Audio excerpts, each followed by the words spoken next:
Well, hello, fellow artists. Welcome to the second Psycheopera Creators Live. Can you guys hear me okay? Let me know in the chat.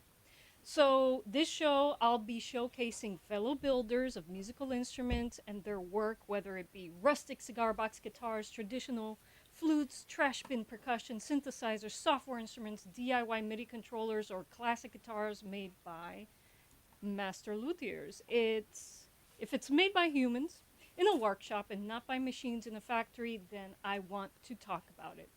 Today, we are featuring musician, sound healer, ethnomusicologist, and master instrument builder Kyle Neidig, the Flute Wizard.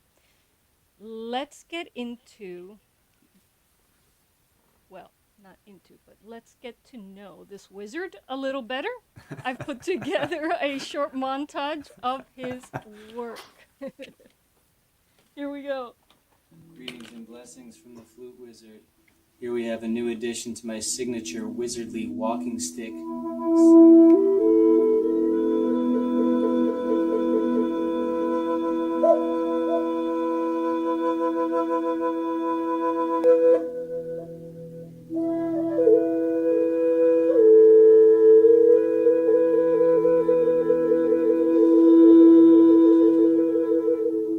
This is a G sharp major / minor drone flute.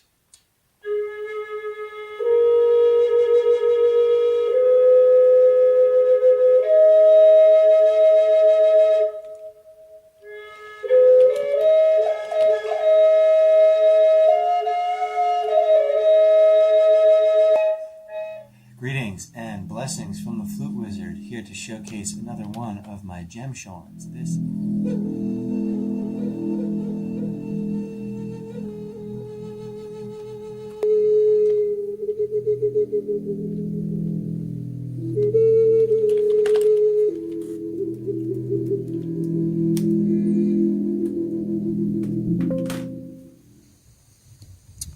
red belted polypore, E4 Ocarina.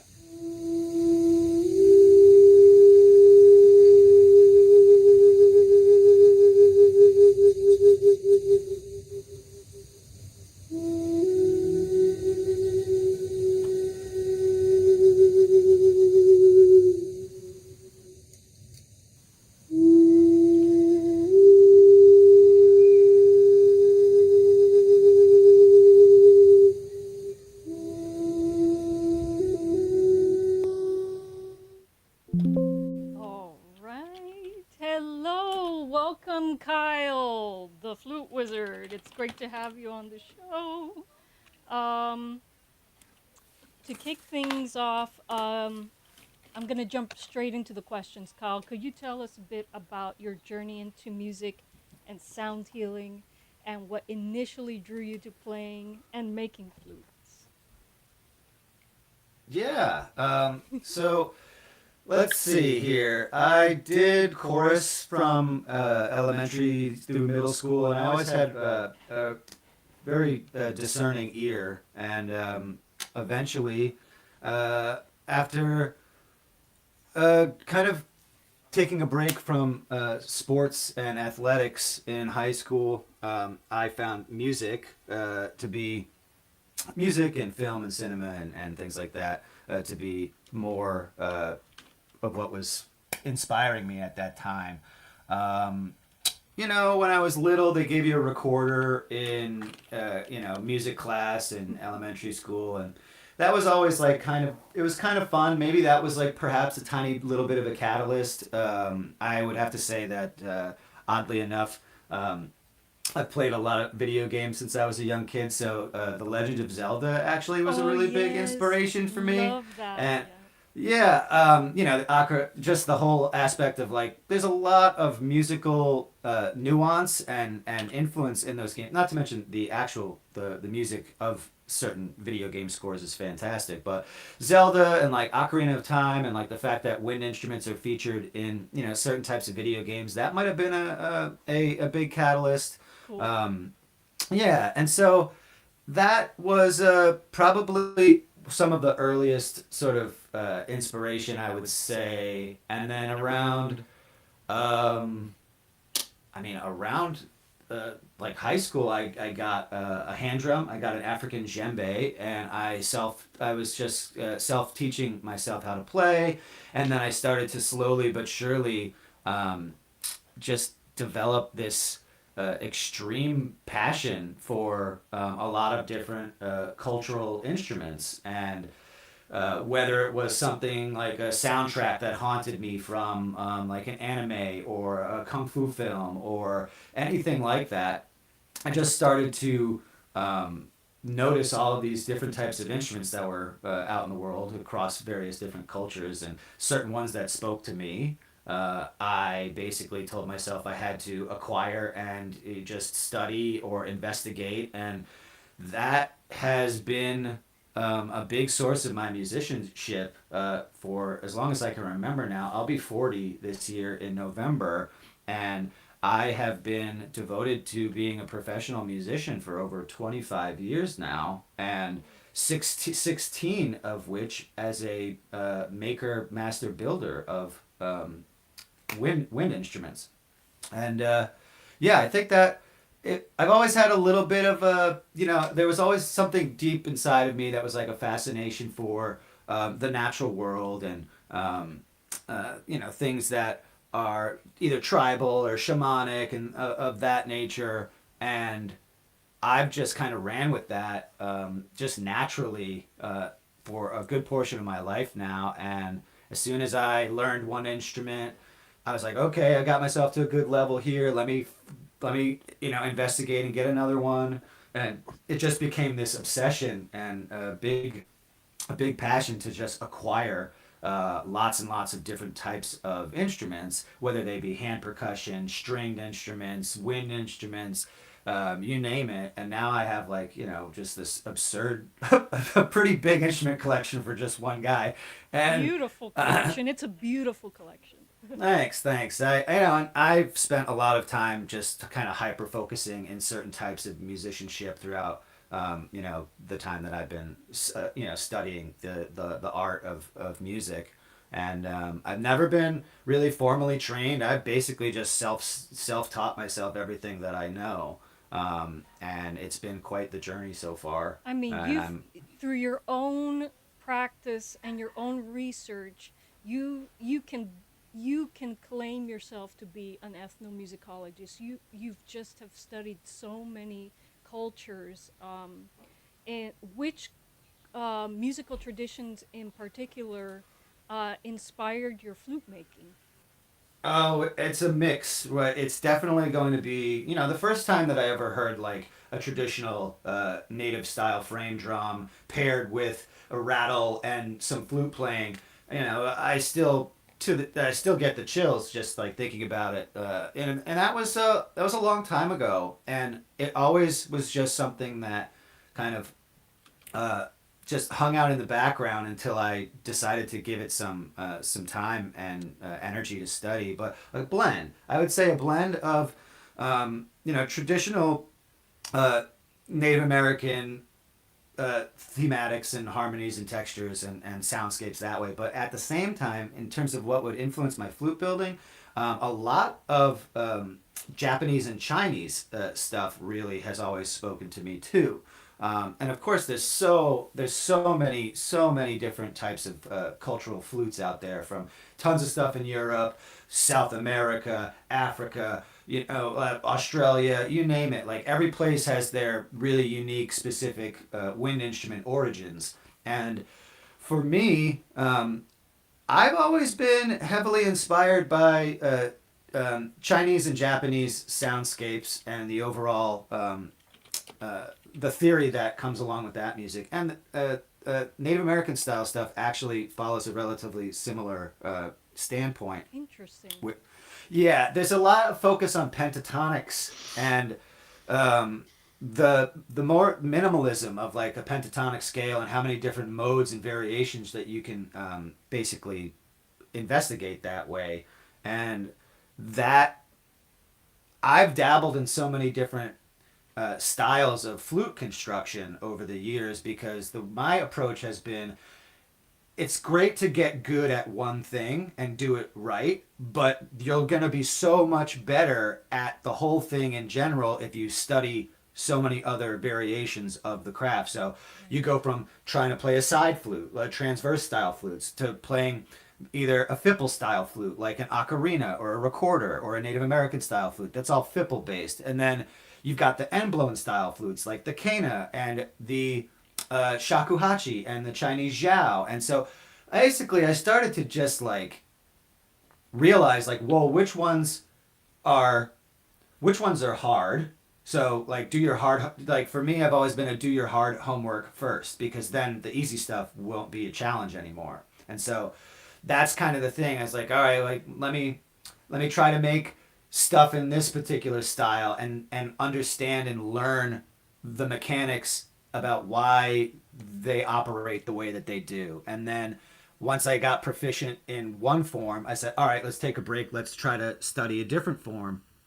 And then it just became just so like now, like, there's so much here. Like it's there's just, it's endless actually. And so that's why I like it, because it always keeps me, every time I make a flute, I still feel that rush of like making the instrument sing. And when it comes alive, it's like, okay, like it never gets old. And like the cool thing about like bamboo in particular is what I first learned on before I went to other materials, is that every single individual stalk and pipe of the bamboo is its own intrinsic thing, and you're never going to get that scenario again. And so everything is absolutely 100% individualized every single time. And then of course you can find the formula and like understand how to manipulate the formula and get consistent results.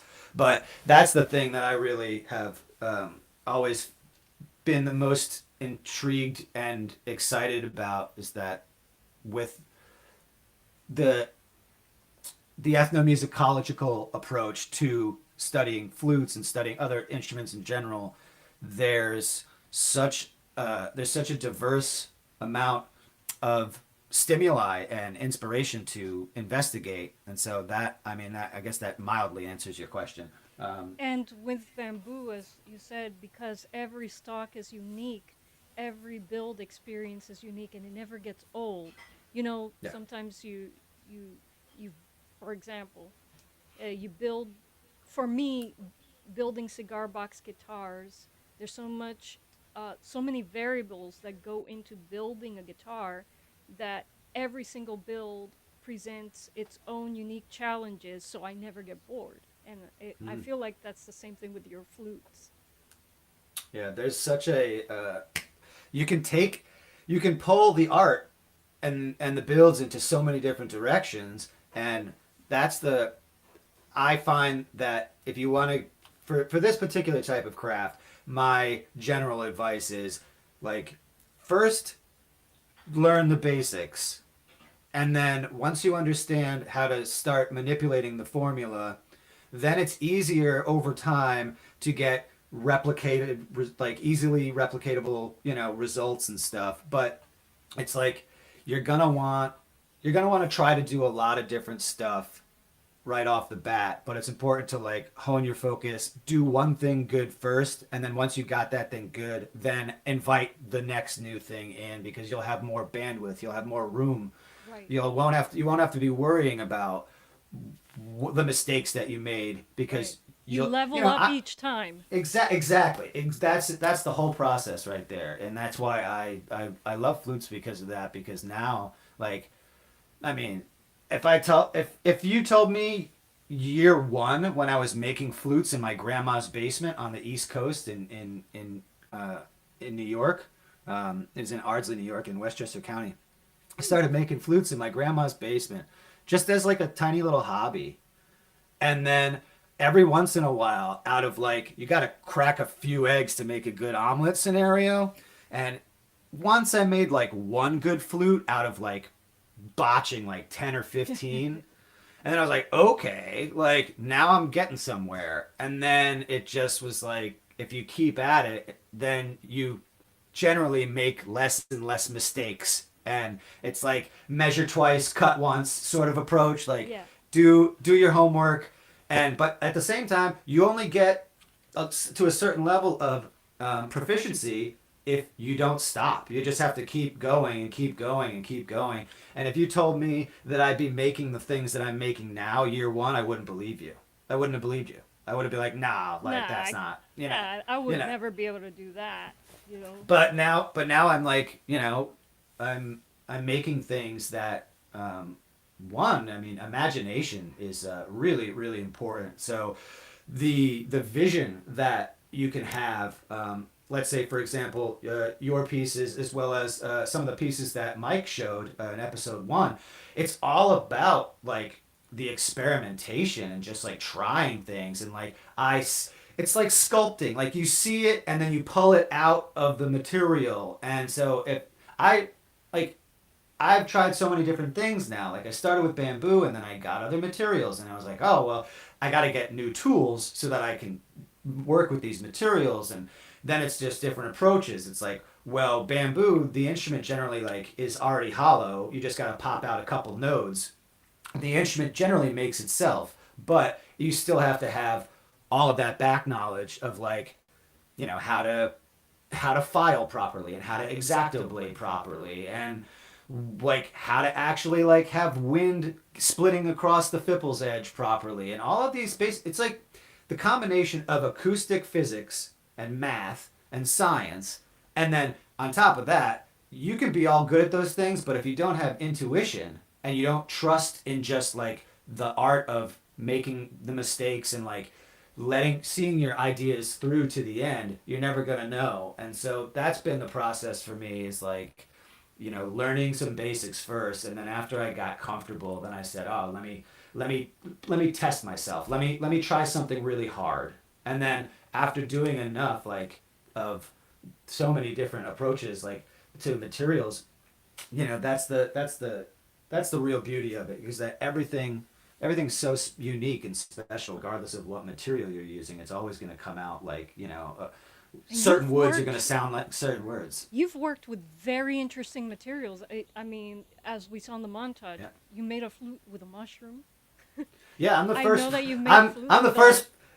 I'm the first person to ever do that. Like I'm pretty sure. Like I've made the first flute ocarina out of a mushroom. I doubt anybody's ever done that before. And with I am definitely sunflower stalks, I've seen that you've done that. I've done. I love the sunflower stalks. I've done sunflower stalk flutes. I've done sunflower stalk walking stick style flutes. I've done a sunflower stalk didgeridoo in the past, which was kind of cool. Cool. And then I'm the first person to make what's it called? Flutes out of cannabis stalk.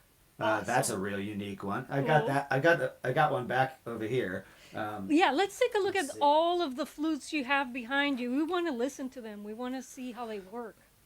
So this is a really, really big cannabis stalk. Wow. One of my friends sent this to me from I think Colorado, and then he was like, "Can you work with this?" And I was like, "This is the biggest thing I've ever seen." I mean, like most of them, they don't get this big. So Right. this is a bass flute in C, low C, minor pentatonic, and like absolutely one of a kind. Like like the only one of its kind. And Nice. it's just super cool. There's so many flutes back here.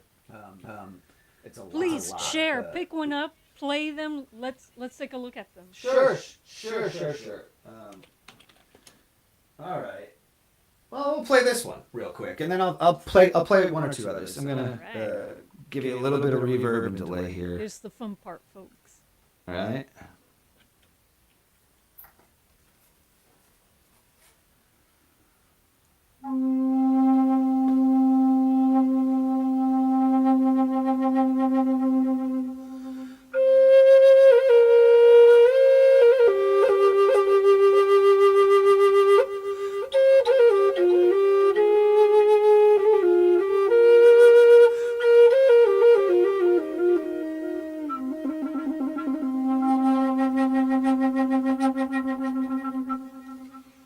Wow. Sounds pretty crazy to hear the the sound of something that you would normally never hear. It's Right. like The sound of that's the cannabis. Nice. it's crazy. It's It a is unique nuts. thing. Like it's really out there. I've done regular amounts of domestic and exotic woods when you're making traditional like routed wooden flutes, and then of course. There's cannabis stock. There's tree of heaven, which is an invasive species that grows real fast. Like so, then you've got stuff like this, which would be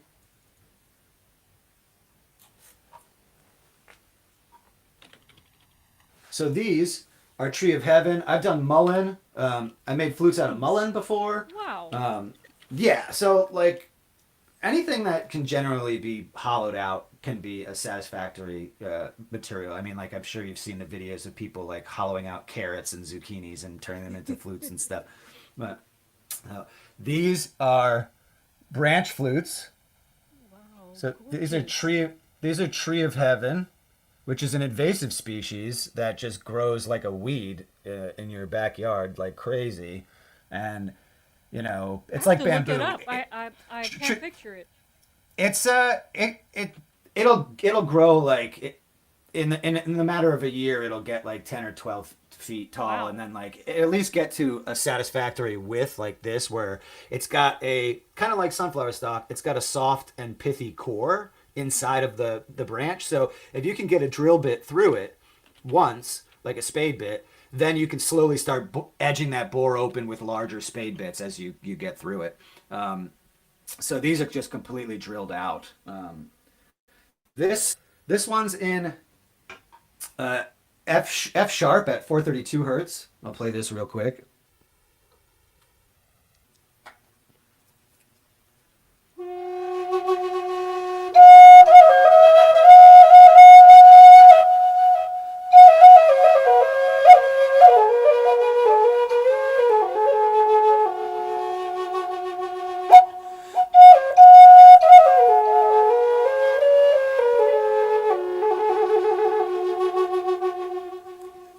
Wow, beautiful. And what an eco-friendly choice for wood.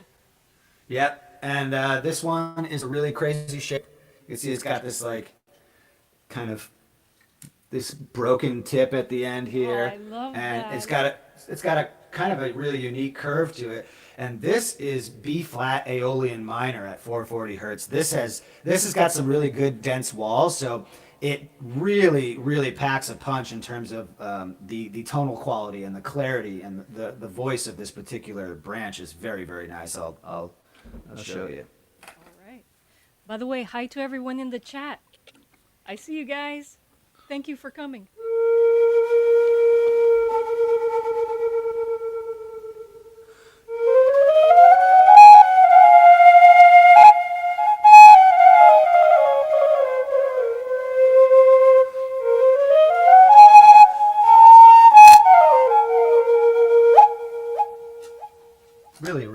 Really fun little branch flutes there. So you can make the instruments out of so many things. Like it's crazy. I guess we'll have so many flutes that I could showcase. But let's see here. So yeah, then you can go Oh, and then I do them out of animal horn and stuff. Like this.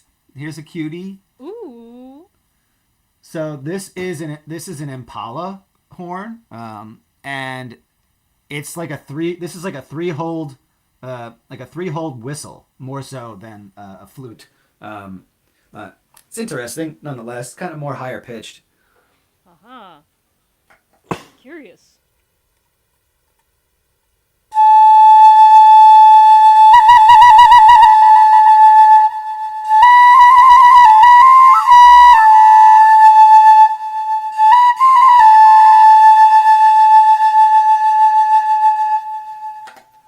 So it doesn't really have too much range, but for a three-hold, it's got three little finger holes, and it's more of a whistle. So you could it's portable. It's really hard. Like you couldn't break this, so you can just take this out into the woods and kind of toot at the birds or something like that. Cool. Love that. Yes, yeah. This one was a little unique. I was hoping it was going to be longer, but I couldn't get the bone out of the antler, so I had to keep removing sections of it until it finally slid out. But I still salvaged it. I still made it like a little three-hole whistle. Beautiful. And then you get a little bit more complex. You can have like these tiny little pocket flutes, like this one's in G Aeolian, and really, really nice. What's that one made out of, Kyle? Bamboo. Okay. This is just a very, very, very slender bamboo. Okay.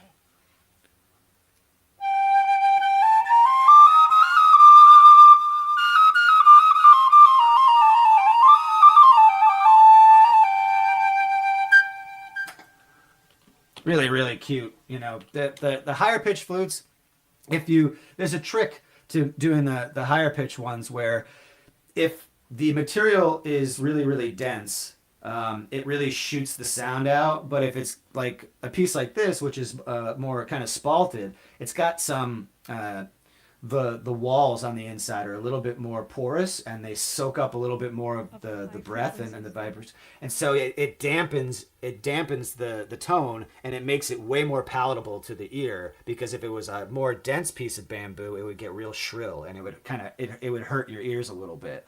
But what's nice about that's the sort of thing that after a while, with working with so many different types of material, you can kind of get an idea for what its sound profile is going to be, and then you can pick the right it's one thing if you're trying to for flutes. It's interesting because it's one thing if you're trying to force a voice and force a scale and a mode on a particular piece, and you need to know what that particular material that you're working with is capable of doing. Right. And then like sometimes with flute making, you might get let's say for like Native American style flutes that just revolve around a fipple and a windway and things like that. You might get the flute operational and it's working and it's making a tone. You haven't put any finger holes in it yet or anything like that. But then you have to start making these calls of like, are you operational here? Like, or do you need to have a lot of the times if let's say a flute is playing, but let's say the low note is finicky and it pops a little too quickly, or something, or maybe the flute's too quiet. It sounds like it's really, really soft and you have to blow really gentle on it. There's always this sweet spot within the material that allows you to say, oh, I have to key this up a little bit higher. So let's say I started off and the instrument was like at an F, and it was operational, but it was too quiet, and it was the low note was too sensitive, and it would just not work, or it would be too finicky. Then you're like, oh, let me shift it up to an F sharp, and then it might have a little bit more responsiveness, and then it might have a little bit more volume, and then you're like, oh, but it's still not stable. So then you're like, well, let me shift it up to a G, and then it's basically like that's one of the real like more intuitive aspects of the flute making process, is that you need to know when the instrument is actually stable and it's like, and it can handle moderate. Like the way that I look at it is like, if you're on a 180 degree plane here, all right, and 9 o'clock is gentle, 9 o'clock is gentle, 12 o'clock is medium, which is moderate breath, and then 3 o'clock, like down to the floor, is strong breath. So the best types of flutes operate between the best types of flutes operate between 11 and 1. Okay? At least that's my opinion. The best type, the more well-rounded flute, you can put gentle to moderate to a little bit of strong breath into it, and it stays stable. That root note, the tonic, stays stable. And it's not finicky, it doesn't pop, it doesn't click. So when you're building flutes, that's the real trick, is like you need to key the flute up to where it's stable, and then you make that version of that flute. Right. So it's one thing if I'm like thumbing through all these pipes that haven't, let's say for bamboo in particular, let's say you pick up a big stalk, okay, and you've got a good sized bore. It matches the specs. Like, oh, okay, it's got like either an inch or an inch and a quarter size bore to make like a bass flute or something like that. And then once you get this area operational and working properly, then it's a matter of, is the flute still too sensitive in that lowest tonic that it has, and do I need to start shifting it up so that it's more robust and that it has like an appropriate amount of balance in it? And there's this real mystery to that part of the process. And for bamboo in particular, since you're not using a router, you're not using machine perfect bits and things that like make the whole process go super cookie cutter. Right. Since this is like its own anomaly, you have to work within the parameters of each particular bamboo piece. Is like the specs, whatever the specs are of this, right, are only on this pipe. So then you have to like what I do is like I whisper, like I ask the instrument questions, like I talk to the material, I actually have conversations, I hold it in my hand, I ask it questions, and then it whispers the answers back to me with a little bit of my own intuition, like kind of, it's like you're playing a detective, you're like a sleuth. And so that's one of the whole parts of this process that I particularly am so madly in love with, is that the deeper you go into the art form, the more of this beautiful, beautiful conversation that you can have with the material. And it starts to tell you things. It starts whispering its secrets to you. And it does all these cool things. I know it's getting a little, more spiritual and metaphysical talking about that sort of stuff. But I definitely believe in that whole aspect behind the craft. And it's a real cool part of the process, for sure. This is actually I just finished this yesterday. We should play this one. This one's really cool. Let's do it. This is a bass flute in C. You can see here I did turquoise inlay all on that root ball down there. Beautiful. Oh. Yeah, this is a nice high-end like art piece of a flute. Like, and then here I did kanji. So I did a turquoise inlay on this fetish block here. Beautiful. That just stands for wind. I just decided to. And it's got an elk antler mouthpiece. And this is in a Japanese tuning. This is the Japanese insen tuning. Super mystical and very, very difficult to adapt this particular tuning into bass flutes. The stretch between hole 1 and hole 2, which is in the back here, is massive. So you have to have really, really good like intermediate to advanced dexterity and chops. Like you have to at least have a couple bass flutes in your collection to manipulate a flute like this. I'm going to let you play that, but I do have some questions regarding bass. Of course. Of course. We'll pick that up in a second. All right. All right, so I'm going to play this one. I just finished this yesterday.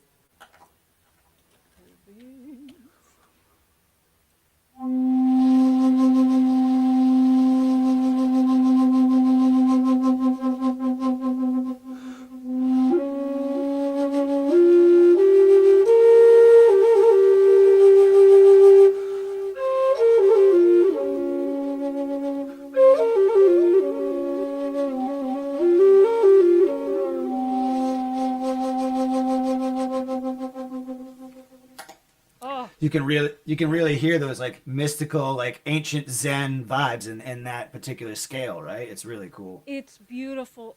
Man, I love the sound of bass flutes. And let me tell you something, Kyle. I could until I encountered your shop, I never thought I'd be able to play one. Look at the size of my little hands. You found a solution for Oh yeah, people with this small is the hands who want to play bass flutes. this is the solution, or at least it's like it's a nice substitute, I would Right. say. And this is the biggest one I've ever made. This is a low A. This is a low A2, which is like Cool. really low. This is the bassiest instrument I've ever made. This is a low A2. Huh. And minor pentatonic. Sounds like a whale. Like it's really, really. Oh, I love creep- that. We really gotta hear creepy. that. We gotta hear that. Okay, well, I'll get up nice. And so this one is C sharp 3. So like C3 is still really, really Yeah. low. Like this Yeah. is really, really low. And you could play this without a problem. Like look at how close these finger spacings are together. Beautiful. So that's the cool thing about the bass and the contrabass ocarinas is that they break all of the rules. And what's nice about that is that with acoustic physics and like the whole science and math behind making flutes properly with like long chambers and things like that, these extra wide chambers completely shatter the formula and Wow. they allow you to do something completely different. And for like what you were saying, people that have small hands, people that have slender fingers or really, really small hands, or even like kids and stuff like that. Anybody can play these bass ocarinas like with very little effort. All you have to do is like get used to the proper breath pressure that Right. it takes for them to play. And that's one of the cool things about all the different varieties of flutes and manipulating the formulas and saying, okay, well, the crazy thing about it is, like, let's say, for example, up here, like these really, really long flutes, like these are the one here, here, and here, these top 3, those are like contrabass, native style flutes. And like the one I just played with the whole side, playing it from the side a little bit, Right. that is another tactic that if you kick the flute off to the side and you put the mouthpiece in a different area, this whole the whole like right arm, the posture of your arms gets alleviated. So you don't want to be holding a big flute out in front of you like that because you're going to get all this posture fatigue. So kicking the flute off to the side and manipulating the formula so that you blow through the side of the instrument and you don't have to hold it in front of you also does all these things for the form and gripping the instrument properly, allowing for a little bit more flexibility in the overall, just the posture and the way that you're supposed to hold the Wow. instrument. It's amazing that you've taken all of this into consideration so that you can build for as many people as possible. Yeah. Giving Yeah. people, you want to play in this range, but you have this problem. I love that. I love that. Yeah.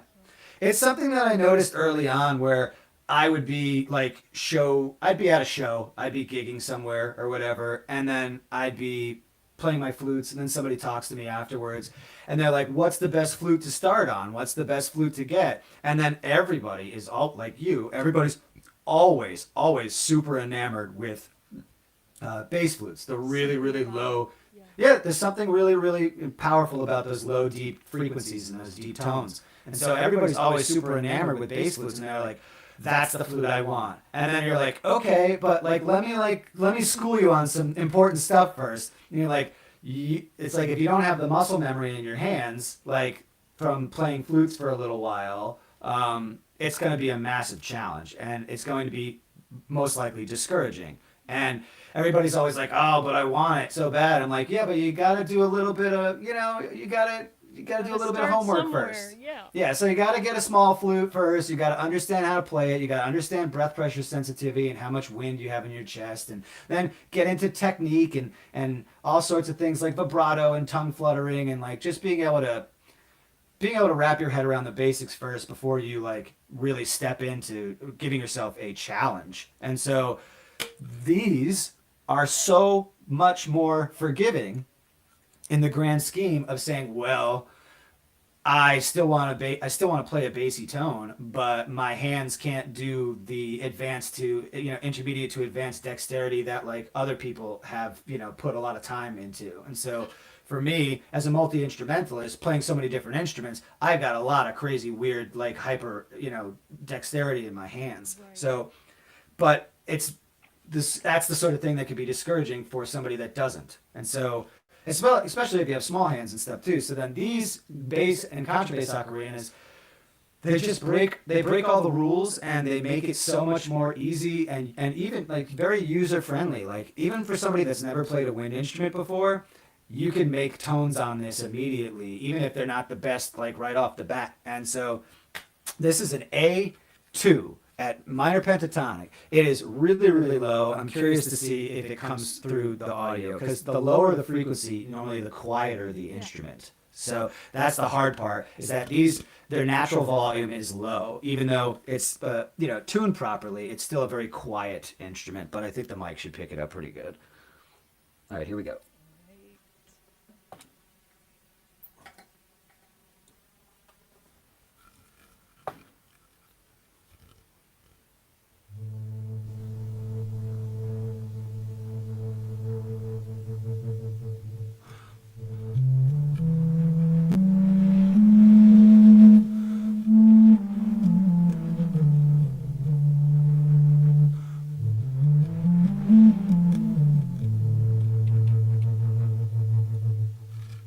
Wow.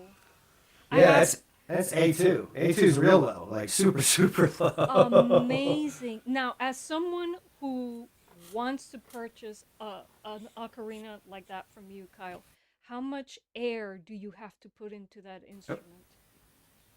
Is it Very little. Very little. really? That's the trick. That's the trick. Wow. Okay. So- I so figured that you- you have to be like have good air control, like what you would need with a transverse flute. The crazy thing about the the bass bass flutes flutes is is that it's it's the the opposite. opposite.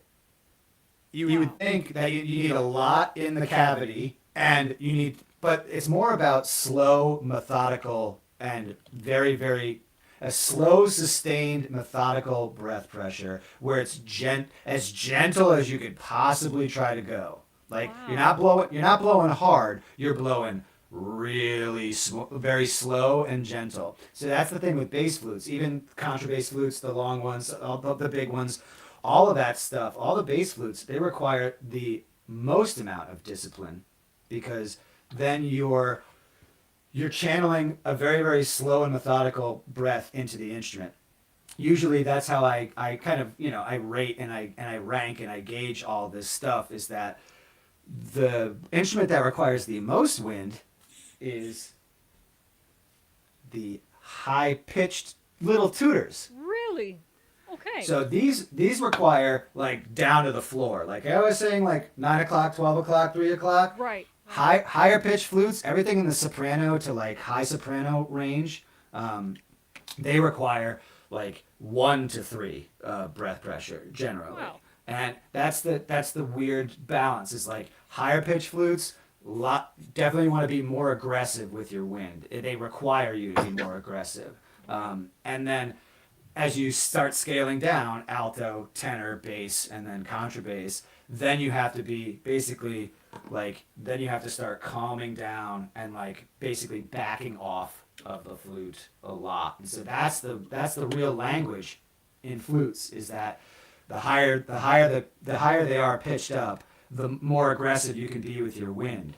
But then as they get bigger and bigger, you have to be way more like timid and relaxed with your breath pressure. And that's the special language. And it's actually a thing in patience. They teach you a lot of various things that way. And so I think that's the main lesson that flutes teach in particular, is patience, especially because you're using the life force to make the sound. You're using breath. And so I mean this in the most like chill way, but every other instrument that isn't a wind instrument, your breathing is secondary. Like, your hands are doing something, you're drumming, you're guitaring, you're keyboarding. Your breathing is just like, you're just breathing and you're not thinking about it. Right. But with wind instruments, breathing is primary. And so it really makes you like focus, and it puts you in the zone, and it puts you in that space of like, nothing else matters besides my breath. And it's a great meditation. It's a great way of getting in touch with yourself. That's what I was thinking.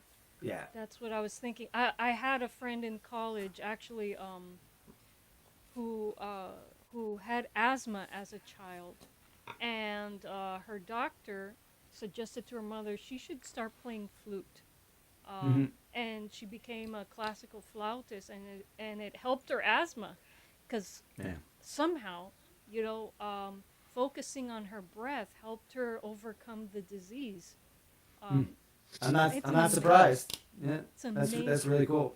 Yeah. I'll play this one for you too. So this is a C sharp 3 in minor pentatonic, so definitely still super low, but not as low as A2. Here we go.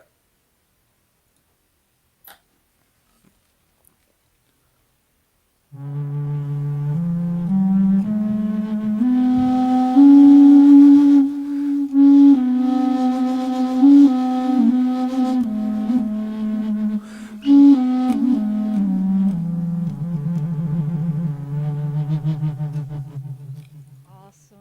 I love those sounds. Oh my god. Yeah. So then you get to a point where then you start doing really crazy stuff like this. So this is a quadruple chambered flute. Crazy myrtle wood mouthpiece right there. Cool. Gorgeous grain on that mouthpiece. So this is a quadruple chambered flute. It has a bass D, so D4, and then it's got a G4, and then in the back it's got a D5 and then a tiny G5 up here. Whoa. Okay? Okay.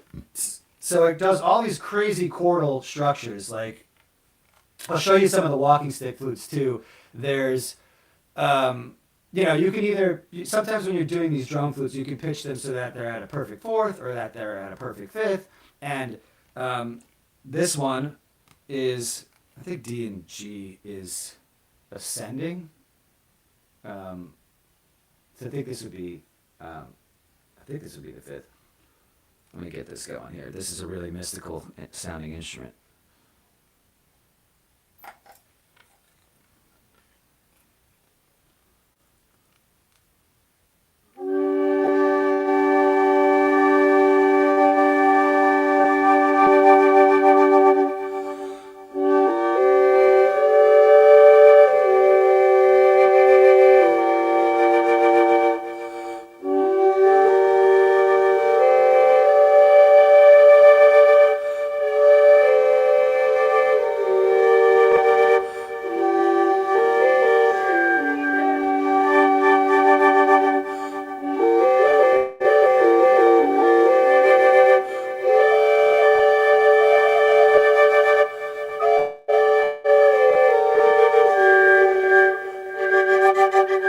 So really, really cool.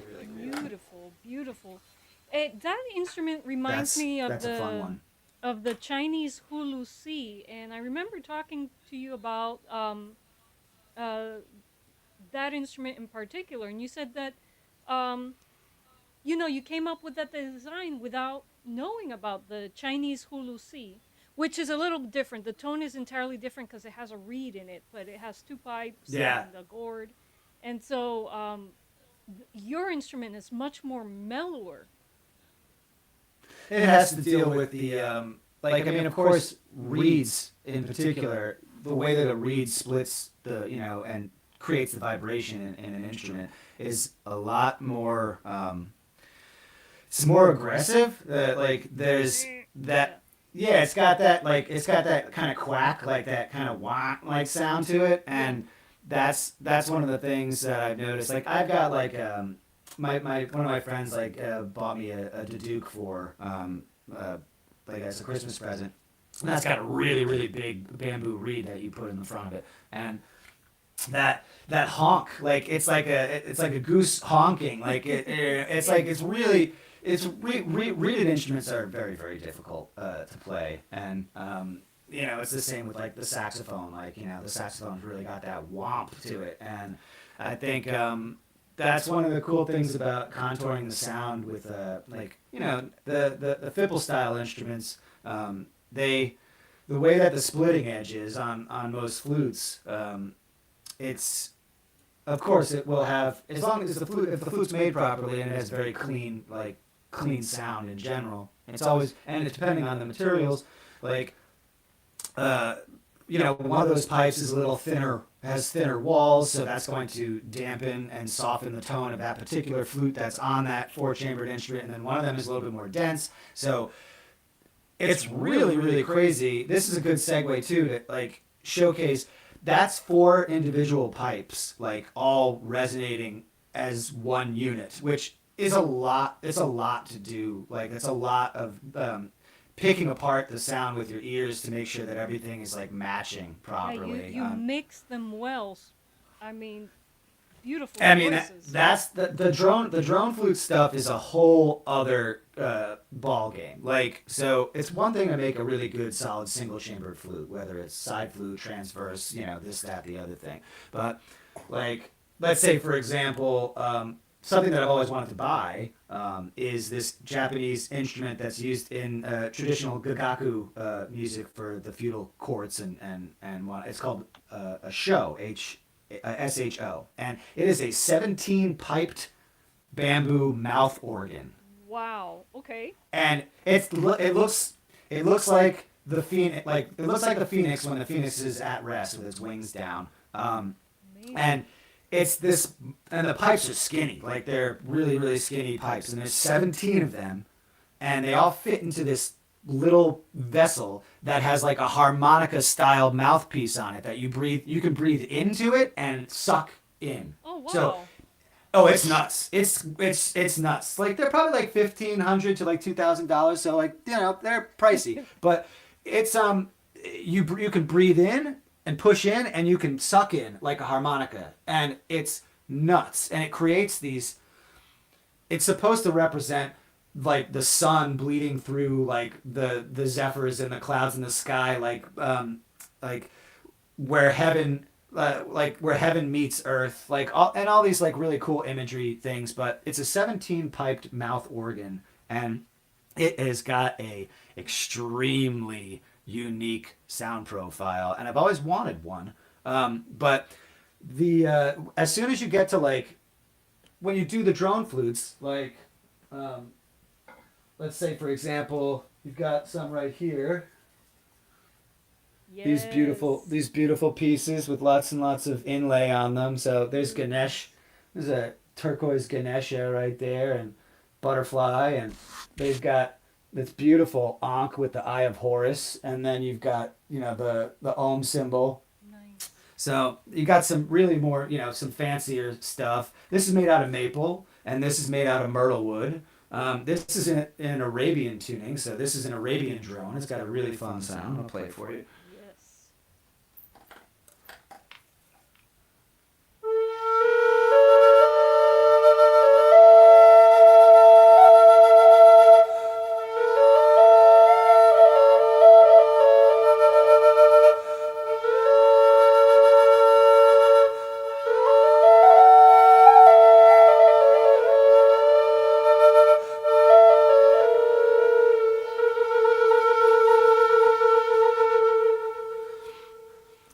You get that really nice half step above the tonic, which gives you all that tension and that dissonance right there, which is really cool.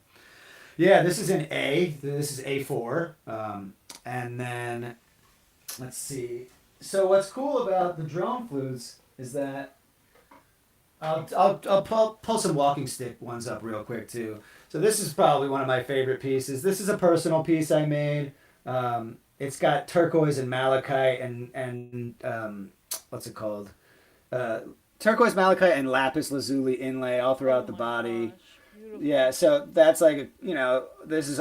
But first, all this was wood burned onto the flute first, and then I inlaid the stone dust into the wood burning engraving. Amazing. The camera got- isn't doing it justice. I know. There's a crystal, and then there's these psychedelic mushrooms with ayahuasca vines, and then there's this dream catcher here, and this is a triple drone flute, so you can see how many finger holes are on this thing. Ooh. So it's got 3 playing pipes. as you can see right there, 3 pipes, and you can play it in a myriad of ways, but the main way is to either play the middle pipe off on its own or with 1 pipe on the side or all 3 at the same time, and then you got this alternating pinky hold too. Really great sound. I'll do this real quick.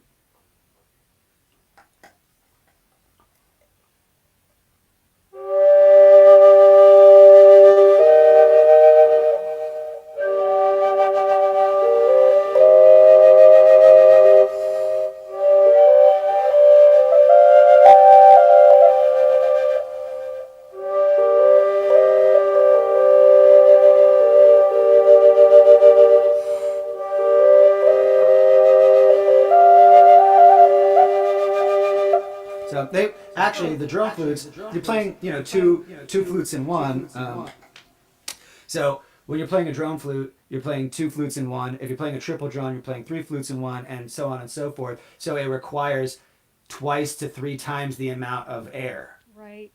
When you So they're sell definitely. these... Oh, I'm sorry. Go ahead, Kyle. No, it's definitely more of an advanced flute. Right. Like it takes so much more out of you to play it, especially with the form of holding it, gripping it properly, manipulating the finger holes, as well as delivering the appropriate amount of air into the instrument to make it, tonally pleasant.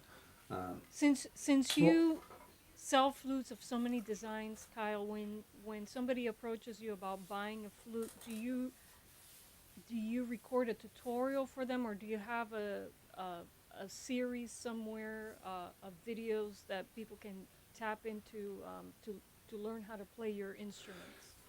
Normally, I'm gonna also look at the chat here real quick. Normally, yeah. I know. Definitely want to see what everybody's been saying. So for me, the thing that I usually do. Thanks, Mike. I appreciate it. Hey, fake weirdo. Rock on. So back to what we were doing.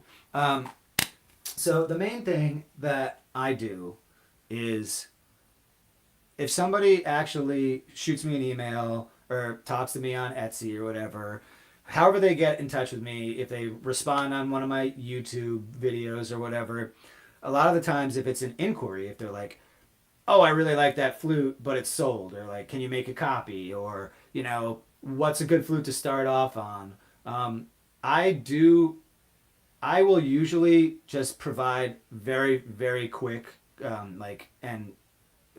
very detailed customer service, with the way that if I'm handling an inquiry, like a lot of the stuff can be handled just through written word, but a lot of the times if somebody's like, oh, like, I really love that flute, or is that flute difficult, or what's a good flute to start on, I could just sit down and I'll just record like a 5 to 10 minute video of me like riffing on stuff. And then I'll shoot them the YouTube link to it as soon as it uploads, and I'll be like, here's your question is answered. Like, here you go.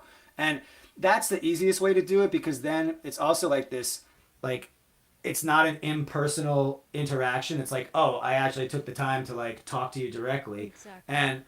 And I really value, and I do that sort of stuff a lot. Like, if somebody buys a flute from me, I make them a video, a custom tailored video specifically just for them, to highlight all of the little specs and the playing tips and tricks that come with the exact model that they just acquired. And so it's just this little extra bit of customer service that I've been doing since day one that has really set me, set me apart. Yeah. Yeah. And it doesn't take much effort to just like do that. Like, I can riff and talk about the instruments for days and days and days. So like for me, if they buy an instrument, or even they're looking to buy one, I can still do that sort of thing for them. I do charge though, like if it's a different scenario, like I actually like I teach lessons. I teach lessons on how to play. I teach lessons on how to make. And I can do them virtually, if necessary. That's the fine. It's always much better to do things in person, but not everybody lives here in Oregon, so it's like, if somebody wants to learn, like I could teach you virtually. I do flute consultation. So like basically sometimes I'll do it gratis, but a lot of the times if people want to really learn like about flutes, then I usually charge like $100 an hour for my time, and then I'll just talk to you about everything you need to know about flutes. And like It's a that's bargain. It's a bargain, yeah, actually. Yeah. it is. It is. It's a reasonable fee for learning 101, 201, and 301 stuff about flutes, regardless if it's making or playing or figuring out. Like when I call it flute consultation, it's this umbrella term. Like I can point you in the right direction of what is the best, like the first flute for you to get. Like I can help you make up your mind. I can inform you on all the tricks and challenges that would come with if you want a more intermediate flute as your first flute versus getting an easier flute to play. Like just the whole 9 yards. Like, so my flute consultation, I've done a lot over these past couple of years just as an extra service. You know, and I'm also a studio musician. People can pay me to be on their album if they want, you know, that sort of thing, you know. Okay. So like I lend myself out, like, you know, but that's one of the things that I didn't realize was going to be such a extra, like, kind of side like thing to me being an instrument builder. Now, after so much years of studying wind instruments and being a professional player, as well as being a professional maker, I was like, oh, well, there's other aspects to the music business that like I could be actually I could be of service in so many different ways. And so then once I realized that I could it's very easy for me to teach. I'm much better in person, but I could still do it virtually online. Then it's like teaching, and then it's like studio musician like time, like, you know, and then flute consultation, and I do repairs. So like once I realized that I could fix anybody's flute, and then I was like, oh, like, and now I do repairs for people too, and it's like that's an extra amount of it's a great side hustle. Like it's Awesome. I didn't realize that it was going to get this expansive. Like I knew that I wanted to pursue music when I was like, you know, early teen, but I didn't foresee it becoming such this like this thing that opened up so many other doors. And it's like, oh well, now I've got I'm happy to work on any, you know, somebody might say, oh, my flute's broken, or oh, it's got a crack in it, or oh, I lost my fetish block or my totem, or something's off. I'd be like, send me the flute, I'll fix it. Like whatever the problem is, like I could easily fix it. And so when I started to realize that there's these other facets to the business that like could also be very, very lucrative, You I have was like, an all right, like, amazing creative business, Kyle, and a Thank lot of you. us, me included, want to reach, want our life's work to pay for our life, you know, to have every day, every waking moment be about creation, about the things that we love to do and love to make. And so it's really inspiring to have such a successful, independent, creative business owner on this show today, and just sharing what your business is like. You know, Thank you. how many Thank you. facets, you know, how many income streams you have, and what's worked for you, and amazing. Thank you for sharing that with us. And I want to bring on Lawrence, because I'm sure he has Sure. some Sure. questions as well. So I'm going to switch to, let me see what. There we go. He's arrived, and so Okay. Sweet. What's up, Lawrence? I don't know. I've been listening to the whole discussion, and it got pretty involved. I don't know if I have any great questions for you. I don't know. Have you ever seen Yellow Submarine? oh god, Oh my God. I mean, yes, I have. It Shameless was a long plug. time ago. No, we're doing that later on Earworms, so I've seen Oh, it cool. twice this week, and I'll probably watch it one more time before the Oh wow, before man. the show. That's a lot of blue meanies. Yeah, yeah. yeah. That's But good. I don't know. I guess I was wondering, maybe you could tell us again. You said on earworms, but so the audience here knows, what do people need to do if they would like to send you some wood for you to make a flute? Oh my God. Well, that I there's this oddly enough, right now, there's this great gentleman named Barry that I built a small little friendship with off of YouTube and whatnot. I think he has one of my flutes from. He acquired it from one of my friends and colleagues in the field, and I remember him watching one of my videos and be like, "Hey, you said you were going to be doing a little bit more of these things and these things this year, like the contrabass ocarinas and the stuff that Liza likes." And he's like, "I have bamboo on my family's property that is gigantic, like massive." And then he took a picture of like for scale, like a water bottle or a soda can next to one of these bamboo stalks, and it was just like mammoth. Yeah. And so I was like, okay. He's like, so now every once in a while he's been sending me little boxes of like these chunkers, like stuff like this, like these big boys. He's just been cutting them up and sending them to me, and you know, of course, I'll reimburse him for shipping and maybe give him a discount on the flute and whatnot for hooking me up with material because, you know, you got to pay it forward. But so if somebody wants to send me stuff, like it's easy to just email me, and then we could have a conversation about the overall stuff that I'm generally looking for. Like if you want a flute made out of wood, like if you have a special type of wood, it just needs to be like the bare basics of stuff. Like it needs to be like, you need to have, let's say if you wanted a flute like made out of wood, like this is a traditionally made flute, like 2 planks of wood that have been routed on a router with a, you know, a circular bit, and then glued together, shaped and whatnot. This is an interesting piece. This is 2 different types of wood. So one of the cool things that I've been doing now is I've been sandwiching different sound profiles together. So the top is oak and the bottom is pine.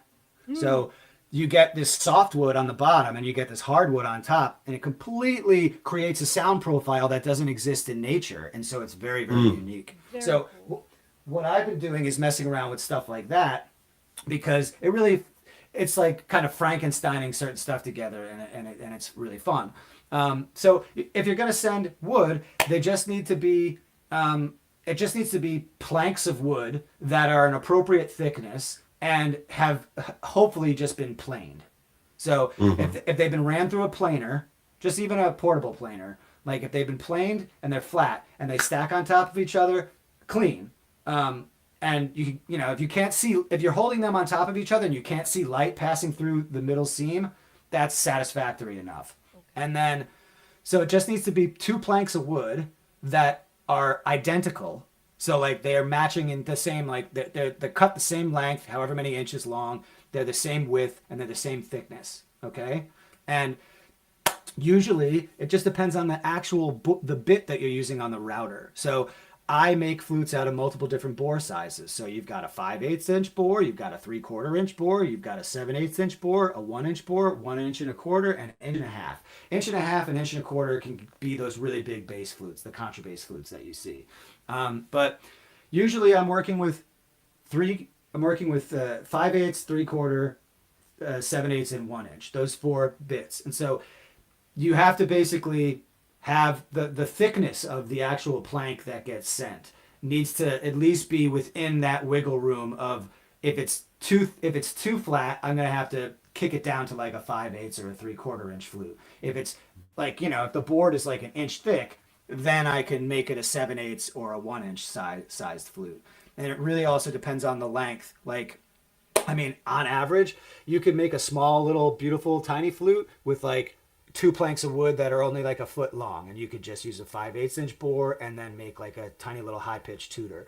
But as you scale up, you know, then it's just a matter of, I mean, you could send 2 planks of wood that are like 2 feet long, you know. But you need them to be 2 planks? Yeah, it needs to be 2 planks. Or it could be 1 plank of wood that I can split in half. Okay. Oh, So it's either option. okay. So 1 nice plank of wood that has enough meat on either side that I could split it in half and then get 2 planks out of it, that's fine. And then at the same time, just, you know, that's the easiest way of doing it. 2 planks okay. or 1 plank that is big enough to cut in half. Okay. Yeah. So that's it's not hard, but it's also a matter of how heavy the wood is, how long it is. Then it's just a matter of shipping and putting it in the right box or whatever. But Okay.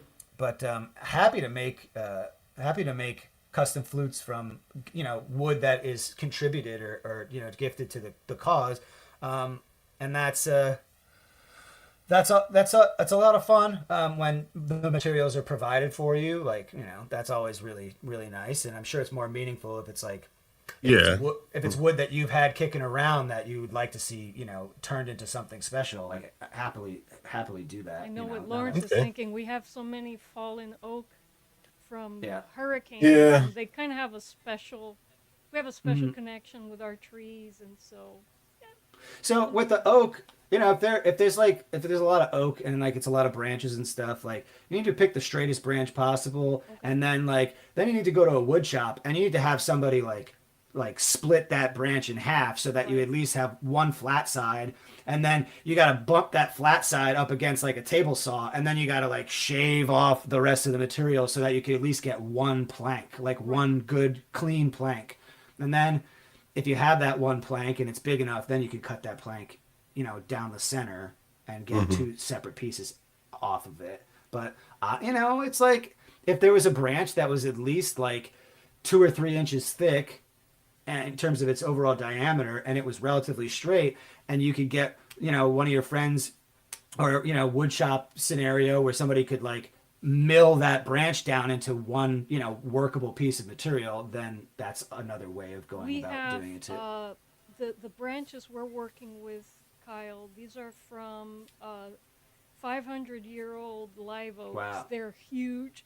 We've been thinking of getting them, machined. We did find a mill, and so I've been meaning to reach out to the mill. I've been wanting to reach out for my guitars as well, but for flute making, I know that Lawrence has been thinking about that. So that'll, in the near future, that may be something we send you. So. Well, I would I'd look forward to that. That would be a fun fun custom order collaboration project and whatnot. Very cool. So there's some more flutes here that we can showcase real quick. Let's say, for example, this big guy. This is a contrabass drone flute. Whoa! Look at Check out that dragon. Oh, I love it. Oh God. Yeah, I'll play this one real quick. So this is a low F, low F3 and a C4 in Dorian on this side, Oh, and then nice. this is a perfect fourth, which is an interesting set of scenarios. I'll play it real quick.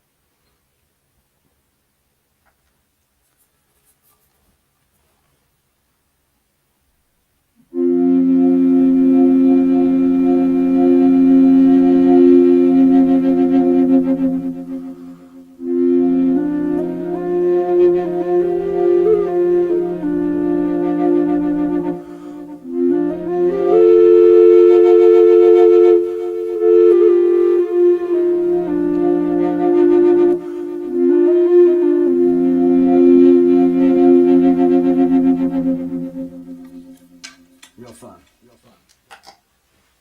And I wanted to highlight these real quick. So these are my walking stick drone flutes. This is also it's a perfect fourth. This is an A, and this one is an E minor pentatonic.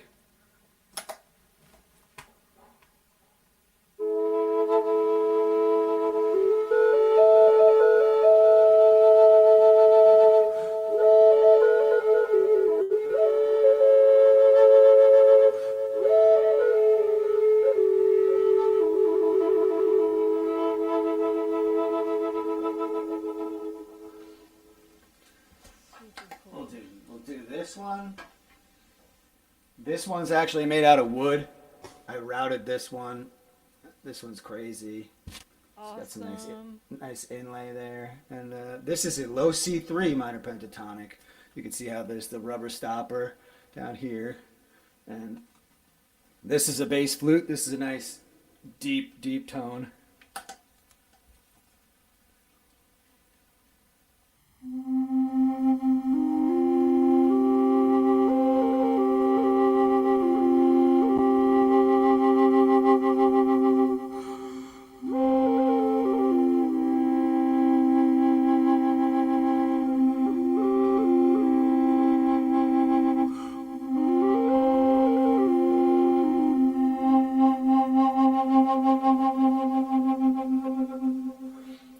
Wow.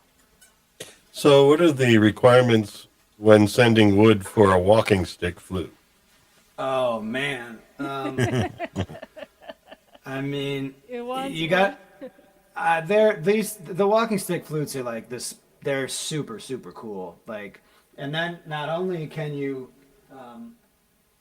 so then you can have the other format where those were drones, and so you build the fipples in the middle of the instrument, and then you work towards the outsides because you just kind of have to play chess with like where you want to put the pipes. But then you could completely do this one instead, where this is just a single chambered walking stick flute where you play through the top, and just like a classic Native American style flute would, but you stand up and then you can walk with the thing, and then all of a sudden you can just stop.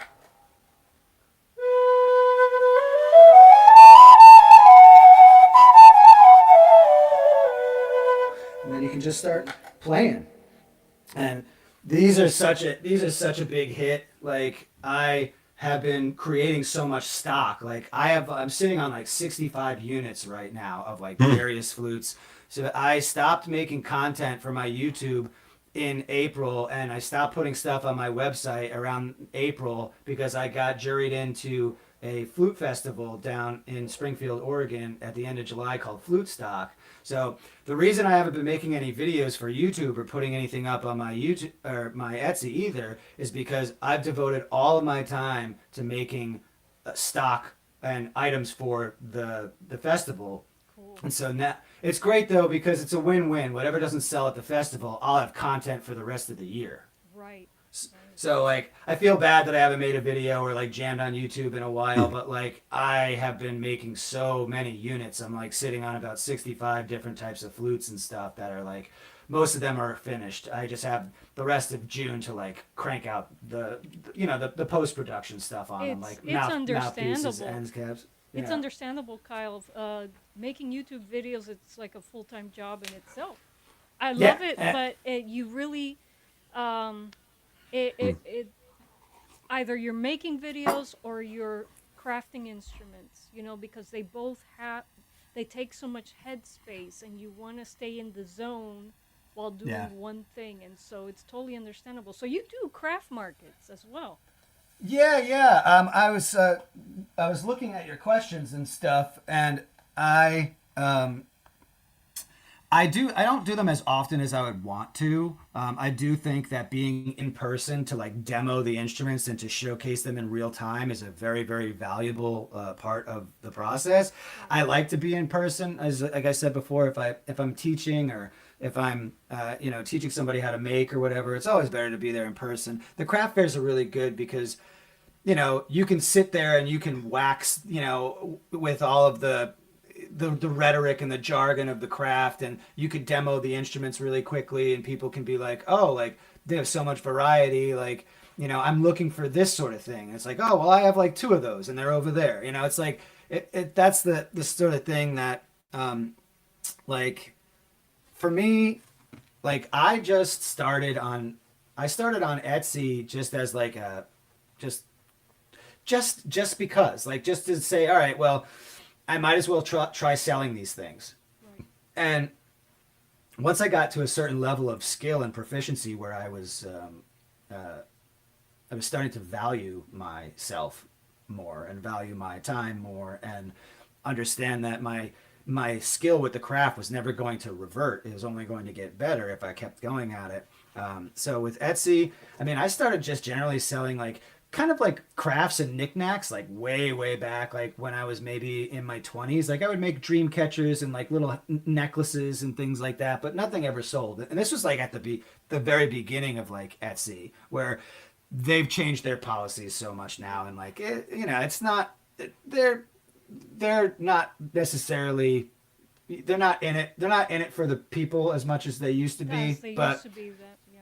yeah, it's things are definitely a lot different. Like they have a lot of wacky policies now, and like of course it's one thing to use their service because you know that they're going to take a cut and whatnot, but the exposure is important. But there's so much competition. The main thing that I think of when I got started into this was like, all right, I can do private sales. I can, I think all of the venues that are out there are important. Like I would say, if you want to start selling your instruments and whatever you're building and crafting, like honestly, just go for it and make sure to. There's like two things. Like make sure to get. Don't undervalue yourself for one thing. Like make sure you get what you want from like the amount of energy and time you put into it. Like your return on investment is important. So one, don't undervalue yourself as a maker or a builder. Make sure you charge the appropriate amount of money for the craft, and that on top of that, like try everything. Like Etsy only became like lucrative for me after handfuls and handfuls of sales over many years, and then the 5-star rating type stuff, and like having good testimonials and things like that. So it's important to get good testimonials. It's important to get good reviews. I really pride myself like crazy on customer service. So like I do all those little itty bitty things, like make videos and like make sure that I give them the most authentic experience that they could get when acquiring something from me. I think that the other forums that are out there, like if you starting on Etsy is super easy. Like you can just create a shop, and you can, listings are only 20 cents. And at the end of the day, they really only take about 10% away from your sale. So like if you price your item properly, like you could just factor in the fact that they're going to take 10% off your total and like tack that back onto the price of the flute, and then, or the price of the instrument or the build. So Etsy's really, really easy. Considering they only take 10%, I think it's a very, very good place. I do think that there's a lot of competition on Etsy, so I also am a big advocate for people should browse Facebook. And I don't use Facebook for the Facebook reasons anymore. Like I just post on like 3 flute forums most of the time. When I make a new video, I spam it on like 3 flute forums. There's also plenty of forums that are actually just devoted to people selling like handmade art and instruments. There's tons of them out there. So you could just go on these Facebook forums, find the right one, just put a picture of your instrument, maybe a little video clip, and then like say, talk to me. Certain forums have certain rules and guidelines, but like some of them are a little bit more lenient. So you could just like pull somebody off, have a private conversation with them, and then make the sale private. Like you can, exchange whatever digital like wallet information you want, whether it's like Zelle or Venmo or PayPal or this or that. You just communicate with people privately and get the ball rolling. I mean, eBay can be tough. Lots and lots of competition. Things can get lost, in the sea of listings there. But at the same time, Nextdoor, you could sell your instruments off on Nextdoor if you wanted to. Like Nextdoor is great. Facebook Marketplace is okay but it's good to do it through the forums, because I think I'm not sure if Facebook Marketplace takes a cut. So it's like there's ways of getting around it so that you don't have people like taking your money away from you. And as a small business owner, like that's one of the things that I've realized over time is that like, if I have a chance to do a custom order and make it a private sale, a lot of the time I'm going to do that. And it's just, I deserve it. It's like, that's what I've realized. It's like, no, you don't deserve my hard work and my money. Like, that's not cool. Precisely. Yeah. And so so, are like, you thinking, Kyle, of maybe ditching Etsy for a better platform that doesn't take as much of a cut, or just communicating with people privately, not using a platform at all? Well, that's the thing. It's like I have a lot of. I used to use like I used to demo my instruments on like Instagram and whatnot, and then I started realizing that it was more people just window shopping. They might want to comment on your post, but like they weren't really like only a few people would like DM you and say, "Oh, like can I have that? I want to buy that," and that wasn't happening very consistently, and so I just kind of got bored with Instagram, and I was like, let me devote more time to YouTube. I think the audience would be bigger and a little bit more interactive to a certain extent. And so then people can just comment on my YouTube video, and then I could be like, yeah, here's my email address, let's talk privately. And like people have told me, oh, you should, I used to have my own website, and then the domain like lapsed or whatever, and that was a long time ago. And somebody bought up my name, and I was like, that's not cool. So it was like the worst case scenario. And but I have a very unique name anyway, so I was very surprised that it got taken out. No, they do that. There's companies that just buy up all the domain names that have gone out. Like someone got lawrencewmoore.com when I let that go. No, it's companies that do this, and then they So sell they them can at high value- prices for Yeah. people who regret and Yeah, want to you're pay. right. Yeah. You're right. Yeah. Now, if So- it doesn't sell in a year, then they let it go. That's Yeah. that's how they play the chances. It's like it's something in demand. In terms of running the business and stuff, like and marketing myself and things like that, I have added little notches to my belt every year. Like every year I add one new thing into my business model that is like, now that I got used to the set of paradigms that I was working with this year, next year add one more extra thing in so that it just becomes second nature. And so once the YouTube video thing started to like be like okay, like this is good content, and it also allows them to, if the item hasn't sold immediately, it allows them direct access to get to the item that I was featuring. Right. And then some people are like, they'll just contact me privately, and I'll give them my email address, or we'll talk on the phone or whatever, and I'll work out some sort of arrangement with them. So Because YouTube it's always has been the best platform for your business? Oh yeah, and I mean Etsy has been excellent for my exposure, and all the little things that they have going on with the their interface and whatnot. It's still it's Etsy's been good, and pairing it with my YouTube has been even better. But people have been like, oh, you should have your own website, this, that, and the other thing. And although I agree with them in more ways than one, it's also like I'm the sort of person that needs to do everything my way. And Of course. so it's There one is thing no that- other way. Whatever Yeah, works it's for like- you.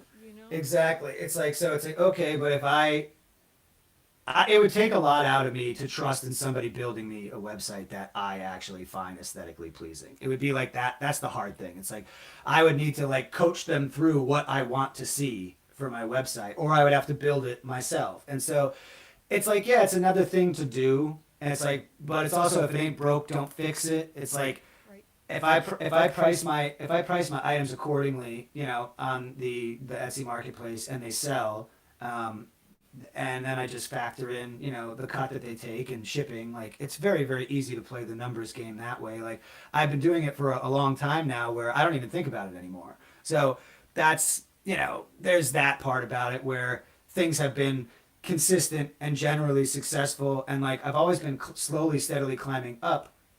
And so that's one of the things where it's like, yeah, a website would be good, but then I would have to switch gears, and that would take away from me making instruments. I It's agree like, with. there's this toss up there. There's a toss up, I agree with you. If it ain't broke, don't fix it.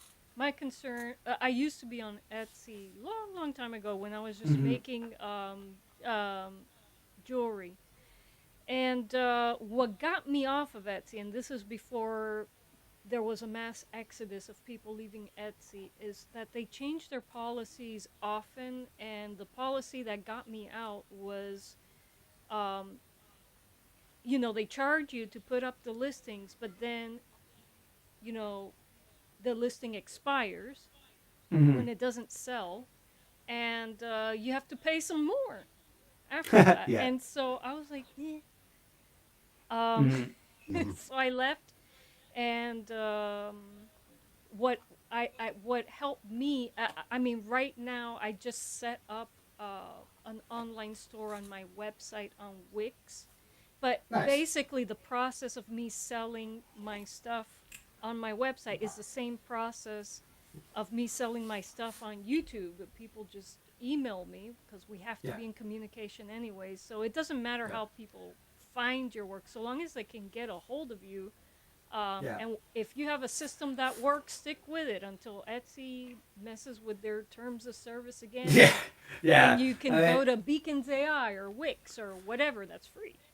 You know? yeah, it's one of those things where there's so many different platforms. Like, there's so many different like, you could build a website really easily with like a handful of different, platforms now. Like, it's all there. Like, everything is generally at your fingertips. And it's just staying on top of stuff. Like, I do think that people being in direct communication with each other for the aspect of selling art is way better and much more personable. And I think that it goes a long way, especially when you're dealing with like handmade, like, crafted stuff.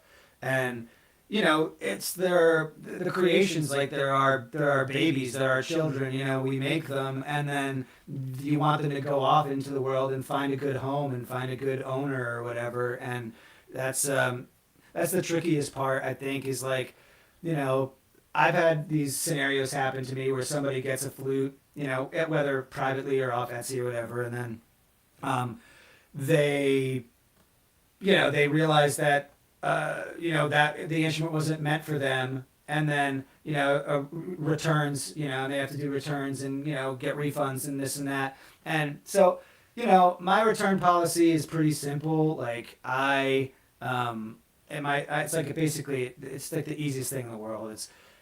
It's 14 days upon when it gets successfully delivered to your house. Like, and I can check it with tracking. So like, when it lands in your possession, you have 14 days to make up your mind. And that is plenty of time for somebody to mess around on an instrument and say, this is something that's going to stick with me, or this is not the right one for me. And then they can get a full refund, no questions asked, as long as the flute comes back in the condition it went out. I'm usually like, no problem, and I'll just like, I'll close the loop. And like, then I move on. And then eventually that flute sells again, and it goes to the person that it was meant to go to. So sometimes, like, as creators, this is getting a little bit more on the spiritual side. I personally believe that we're channeling, and something's coming through, and it could be the request of the recipient. It could be like, I've had somebody message me once and say, I saw this in a dream. It needs to be mine. And I was blown away by that. I was like, you saw my flute in one of your dreams? And like, okay. Like, if it gets that weird and deep and mystical or whatever, like, then if somebody's willing to tell me that in an email, I'm going to be like, well, then that flute's probably meant for you. Probably And meant for you. so like, that's one of the things that I think about when, creating the art and being a builder and whatnot, is that sometimes we're just like we're just this channel, we're this little catalyst, and stuff is pouring through us, and we might not even know where it's coming from. And that, thinking the same thing, yeah. and that's something to pay very close attention to, because sometimes I'll make a piece and then it sits around for a little while, but then the person that was meant to find it finds it. And so it's got that, there's a really, it's very touching in that way, where we're not just doing one thing. We might be like a medium for like manifesting we're manifesting other people's joy and into the universe. So it's crazy when it deals with instruments, because we all know how special music is and how magical it is. So when it's providing it's a fascinating service, and that's why I want to. I just, as long as I don't get like, too ever injure myself badly or like too much arthritis or whatnot. Like I want to be making instruments until like I'm dead. Yeah, Like, it's not. You're not thinking, oh, I build this business and I want to retire by this time and sell Yeah. it off. It's not about that. yeah, I just want to keep doing it. Like I'm happy to just keep doing it, and like if people want to keep acquiring them, and it's like it's such a niche market. Like we're like cigar box style guitars and flutes. Like it is a very niche thing, and there is quite the audience, and people that want the stuff, and I think that if if you build it, they will come. Yes, I love it. It's That like- should be on a it's T-shirt. silly. Wait, I know, right? I mean, is that phrase copyrighted because it was in that movie? Oh gosh, I don't know. I mean, I don't know. I don't know. Well, Maybe, I mean, it could be public domain by now. I'm not sure. Gotta get on that. Kyle, I want to open questions up to the chat if you don't mind. Of course, And, of course, We've been Chat. ranting. for a while. Chat, I want to acknowledge some people who are there, who are here. Albert, Mike Gorley, welcome. Fake Weirdo, welcome. People in the chat, people Thanks, watching. Thanks, please- musical saw now. Yes, yes, yes. I think Albert's found his new Oh, yes. alias. Oh, Albert. Yes. Okay, I didn't notice. I recognized his fire avatar and said, oh, okay, that's Albert, but I didn't see that you changed your name. Yeah, fellow builder here. He makes musical saws. And Cool. all right, Very folks. cool. So we want questions for the Flute Wizard. Put them in the chat, and he will answer them. I'm looking at mics right now. What other bass ocarinas do you have, dude? Right now, I have like I think I've got 7 that were created in the queue for the festival. But I could take pictures of them, and I'll just make you a tiny little video and show you what I have in case you're interested. So that takes care of Mike's question. There we go. Because I don't have to take them. I don't have to take them all to the festival. If Mike wants one, he can have one. Mike, a repeat client. Yes, and he can yes. attest to your great customer service. Mike has plenty of my flutes. I'm sure he'd enjoy another one at some point. By the way, folks, if you want to get a hold of the Flute Wizard, please check the video description box. I got all of his links there. Okay. Oh yeah, totally. All right, Totally. more questions, chat. Give us questions. I am scrolling up to see if there's any that I can answer. I think it's because your explanation was so thorough so far. Yeah. Good point. Covered a lot of ground. Do the walking sticks need to come to you in pairs? Lots of walking sticks. I mean, so I didn't answer that question earlier. Like, if you needed wood, if you wanted to send wood for a walking stick flute, usually the average height that I build a walking stick at is between 55 and 60 inches, and that usually covers everybody from like 5'5" to like 6 foot. Okay. So, a 55-inch piece of wood, a plank of wood. 55 inches, like that's a one. Okay, so you do all the rounding and everything. You're Yeah, still yeah. looking for planks. I just need planks. Like Yeah, I okay. could easily I'd shape all the wood and I just need clean planks that would glue together nicely. And, Okay. But 55 inches is plenty. That's going to be, it's going to be a weird box to try to put a weird long plank in like that. Maybe you could, you know what though? You could probably find, there's the free ones from there's the free ones that the Postal Service provides that are kind of triangular tubes. And then you can just stack 2 tubes on top of each other and just kind of tape the boxes up. if but it's going to be. I've gone to the post office so many times over the past couple of years because of the flute sales that like I know what it's going to cost already in my head. Like it's it's going to cost probably about $36 to ship like two planks of wood. And yeah, It's got to be special wood. it's got to be. But the walking stick flutes are super fun. I mean, they are absolutely unique. Like you'd be the coolest person out and about, with one of those things. They're a lot of fun. Lawrence, are I you do thinking send of a them. drone one? Yeah, well, definitely. I'd like to do flute with a drone because, I do play flute. I played flute ever since I was in high school, and I learned it as a double for saxophone. So, Musical Saw now says, can a decent flute be made from copper tubing? I have access to some scrap of various diameters. Yeah. I mean, you could make flutes out of copper pipe. It's been done before. There's actually a really good maker out there right now who makes a beautiful overtone flute out of copper pipe, and so they are being made. And it's doable. It really depends on the style of flute. Like you have to cut your fipple differently when you're working with metal, and it's also like if you could put a stopper on one side of the pipe, you could easily make side flutes and transverse style flutes without a problem. They'd be easier to make than a native style fipple based flute or like a recorder fipple style instrument with copper. You have to do a little bit more machining.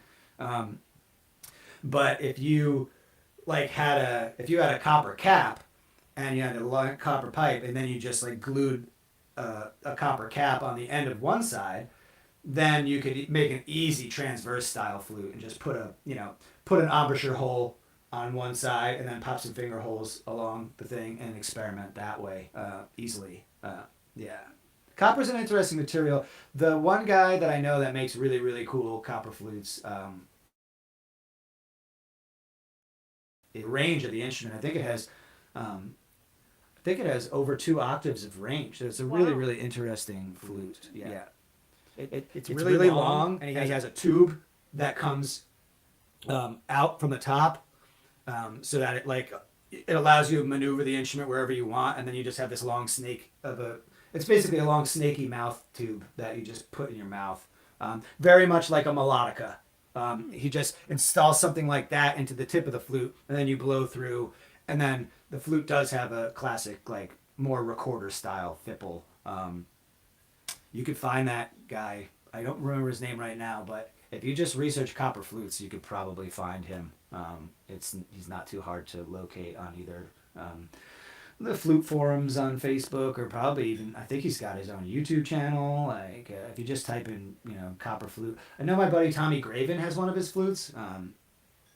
So you could thumb through Tommy Graven's YouTube, find the video where he's playing the copper flute, and then I'm sure he has the guy's contact information there. It's important for various makers to send you in the right direction. Right.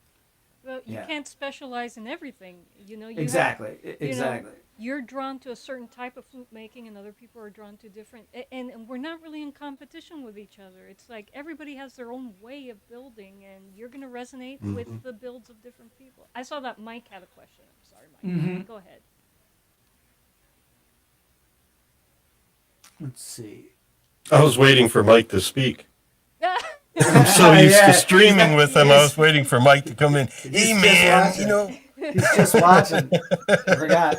I was actually thinking that he was in the on video. Yeah, I heard silence. I'm like, come on, Mike. That's all. It says the mushroom ocarina is definitely unique. Got anything really unique in the works is something you want to try that you have not done yet? I am. I'm probably going to be purchasing a couple more animal horns and doing some animal horn flutes soon. I have some antler that I can work with that I've been kind of holding off for, and so I guess there's plenty of rutting in Oregon. Yeah, and this like quadruple chambered drone flute. At some point in time this year, I'm probably gonna make one more or two more of these. It might not be quadruple, it might be triple, or it might be just a single double. But more of the bamboo style drones like this with a connected into a mouthpiece. But I do plan on doing a few more walking stick flutes, plenty of contrabass ocarinas. I have so much stuff that I'm sitting on right now for this festival. It's kind of ridiculous. Like that's where I've been on like this what's the word? I've been kind of I haven't been putting up content because I've just been trying to get ahead, like get so far ahead that when I am done with this festival in July, then all I have to do is with whatever's left over that doesn't sell, then I can just switch gears and go, all right, today's a day of taking lots and lots of photographs and then making lots of videos and then creating all these listings. It's like then I have to switch gears completely and basically go back to creating the content for the YouTube and then the Etsy. So it's all gonna be worth it. Like I'm gonna have plenty of stock, unless I sell out, which would be great. That would be great. I'll light a candle for that. It's like go big or go home is my attitude for this thing. I wanna show up with like an onslaught of flutes, and then for people to walk by my booth and be like, whoa. Yeah, like I want to blow. My intention is I want to blow everybody out of the water. You Like, will. I mean, your work already it will blow them out of the water. I don't think quantity will make it ultra impressive, but when they just, even if you just had a few flutes, Kyle, it'll blow them out of the water, I think, especially once they hear them. Thanks. So It's gonna be nice. I bought myself a tiny little jackery, like a portable, like a tiny little battery generator, and it's got enough ports on it so I can just plug my delay pedal and my looper into the regular DC like jack, and I'll have my battery powered digital handpan. I'm gonna bring my battery powered Bose S1 cool. Pro speaker, and so when I'm there at my booth, I'm gonna have my whole rig, my flute rig with my microphone and my delay pedal, and luckily there's onboard reverb on the Bose speaker, so like then I can give people like what you're hearing today with the flutes. When I'm at the market, I'm gonna be playing with nice reverb and delay, and they're gonna get to hear the flutes like the way that they in should their be heard. element. Yeah. Yeah, so it's gonna be this extra little icing on the cake to have like a little coffee table with my digital setup, so that when somebody's like, oh, demo that flute for me, or can I play that flute, I'll be like, yeah, like here's how it sounds, and then it'll be all that sweet luscious reverb and delay, and like it'll be that extra selling factor. Yeah. Awesome. I'm a reverb junkie, so I know exactly Yeah. what you're talking about. Love it. Yeah, it's me. I'm a huge fan of cathedral and the cave and the Yes. church is really good, and then spring and plate are also a lot of fun. Yeah. And then of course classic like 80s like gated reverb is like it's very, you gotta only use it for specific music, but it's really really good stuff if it's used properly. Yeah, you know. Yeah. I love the gated reverb. Cool beans. Yeah, is there any other questions? Mike's got a question. Yeah. I don't know how all that makes the different scales you make. This is how I found it. Oh, yeah, Mike. So also, Mike, you'll find this fascinating. The digital handpan is by a Budapest, Hungary company called Neotone. Neotone. Mine is the next gen model, the Neotone Mutant. It has extra. It just has extra capabilities with how many notes that you can install onto the surface. So this is also something that I didn't get to share, but I made this for the booth, and it's just a little list of when somebody walks up to my booth. This says all the available tunings Wow. and modes and scales that I offer. So just as a heads up, the amount of stuff that I've done now over the years, there's minor pentatonic, major pentatonic, regular diatonic major, Aeolian, Dorian, Phrygian, Lydian, melodic minor, harmonic minor, Byzantine, or the Arabian Hijaz, Egyptian pentatonic, Chinese pentatonic slash Mongolian scale, the four main Japanese pentatonics, Hirajoshi, Insen, Iwato, and Yo, the Anasazi scale, the North American indigenous scale, and most recently, one that I've been really, really enjoying making is the Megan Avat scale. And of course, I could probably do things like Mixolydian as well. But yeah, I offer this many tunings. Wow. And it's really fun to, to pitch the instruments into all these different modes because yes, they are limiting in what they offer, but you're rarely going to find things that aren't, most flutes like are chromatic. You've got everything, so it's like there's that, I it's think like, when you have a wood and a mode, they tend to be married together in a way, and length, bore, wood, mode, it all comes together. And trying to make everything chromatic, it makes everything kind of more bland rather than really powerful within a few set of notes. yeah.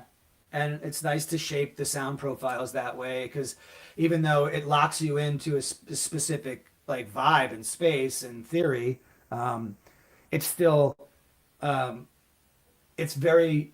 I think the thing that I really can't stress enough with flutes is that you only have a certain amount of space to work in, and so you can have everything from high soprano.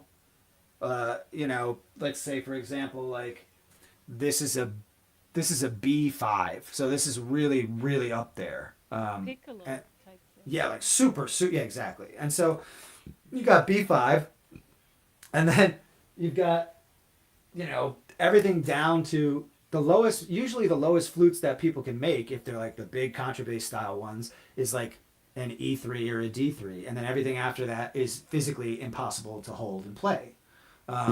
So the bass ocarinas kind of get around that, which is really really nice. But within all these these parameters of like building, like you only have a certain set of scenarios per each style of flute. So everything that's in the soprano range, you only have a certain amount of notation wiggle room. Like you might go from C5 up to B5, and those are the only notes that you can do generally in that range. Like unless you figure out some alternative way of going about making even a higher pitch sounding thing. And then in the alto range, you only have a certain amount of notes that you're allowed to work with. And then within the tenor, the same. The bass, the same. The contrabass, the same. So you can't. This is why something like this is incredible, because this flute doesn't exist in the traditional sense. Like, unless you can hit that note on like a bassoon or, Right. so that's the thing. It's like, yeah, you can hit that note maybe on like the baritone sax, like, but it doesn't exist in any other way. Like, there's only certain instruments are so limiting. Right. Like, yeah, you got the baritone sax and you're stuck within it, like, 3 octaves of playability.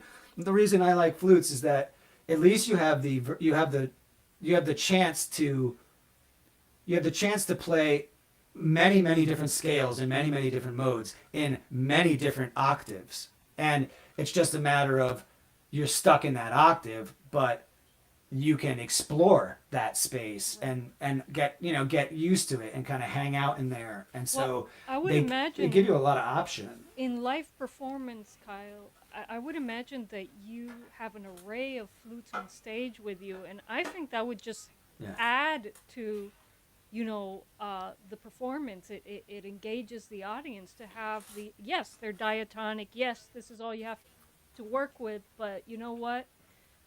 It just beautifies, the stage and invites the people into what you're doing. And so I don't think it's a negative, being it's not really a limitation. Having plenty of flutes behind you, it's interesting. Very much so. Musical saw now. Yes, it is a direct spiritual pipeline, and I dig what you said about the saw for vibrational theory and whatnot. Commenting on one more thing that you wrote in your questions that I could answer because you just talked about it with the live performance. Yes, when I gig and I go out and I play, I'm playing my hand drum, my hand pan, and my flutes, and my electronic flute, my iwi. And I flip between all four of those instruments, depending on what the song calls for. And usually, if I'm doing, I mean, it's one thing if I play with like one of my, like, I have a great friend of mine, goes by the name of Eric Callio, really, really, really masterful guitar player. And he does a lot of stuff, everything from folk standards, old rock standards, reggae, little blues, little jazz. He plays a lot of traditional covers, a lot of standards. He has tons of his own personal original music too. And when he and I jam and play, I'm his accompanist. And so I'm just providing percussion. I'm providing melodies and harmonies to certain types of, certain parts of his song. But when we're on stage, he's got his 3 guitars lined out on the stage. And then I've got my setup, all my wacky instruments, plus a small array of flutes on like a rack below me. And it's always, like you said, it's very, very aesthetically pleasing. It catches people's eye. And then when they start hearing the flute being played with either like a contemporary song, a cover, this, that, the other thing, it's always such a nice application. And it's really cool to be applying the flutes in these different musical textures and different genres is really, really, really lovely. Like we do a cover of Shady Grove with my native flute and him ripping on the guitar and singing, and it just blows people out of the water every single time because no one's ever heard flute with Shady Grove necessarily, especially like a Native American style flute. But we do all of these really, really odd mashups that are not really done. And so it's always super eye-catchy. When I do sound healing and stuff, a lot of the times I'm either solo or with fellow multi-instrumentalists, like my friend in the field, Miguel Medina. He is a extremely famous and lovely flute maker, as well as a great friend of mine. And when he and I hang out, we just wing it because we know each other's style. So he'll be on the hand pan, I'll be ripping the flutes. I'll be on the hand pan, he'll be ripping the flutes. Or maybe we'll do a flute duet together, things like that. And so in terms of live performance, it's to tie that all together. I plug, when I'm done playing the flute or Eric needs to change his guitar or something like that, I'll always plug myself. I'll be like, flutewizard.com, if you like what you're hearing, I'll make you so I've gotten into the habit of doing more self-promotion when I'm on stage, just to get the banter in there while we're switching sets or switching a song out or things like that. So a lot of times people come up to me after the show and they're like, what's that thing? And what's that? And then I'll just talk their ear off. And it's always a good part. It's always a good part of the playing live is that I get to be an ambassador for what I'm up to and educate people. And sometimes I might get catch somebody on the line and then they contact me afterwards and they want something so it doesn't happen all the time, but I have been smarter about it as a musician, in the past 5-6 years, just remembering to give myself a little plug here or there. Yes, yeah. So it works. Sometimes it works, and other people are just they're curious and they just want to ask questions, and then that's the end of it, But either way, it's a lot of fun. Very cool. Yeah, and we shouldn't be embarrassed about plugging what we do. This is our life's work, and I don't know what it is with musicians or makers that makes us so hesitant to engage with people that way. I don't know. It's not anti-spiritual, or I don't know. I don't know. Well, So, is there?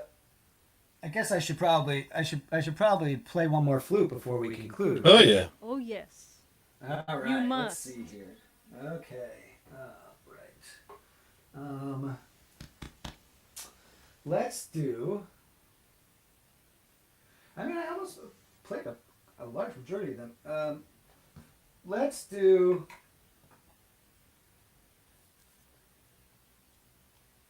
Let's do a couple. Let's do one or two. Let's do. We'll do these two zebra wood flutes. Gorgeous, gorgeous grain on these guys. Really, really beautiful. Look at that grain. And another zebra wood flute. This is in E flat Arabian, and this is in D Chinese. So two really, really nice textures. I'll do the Arabian one first. Here we go.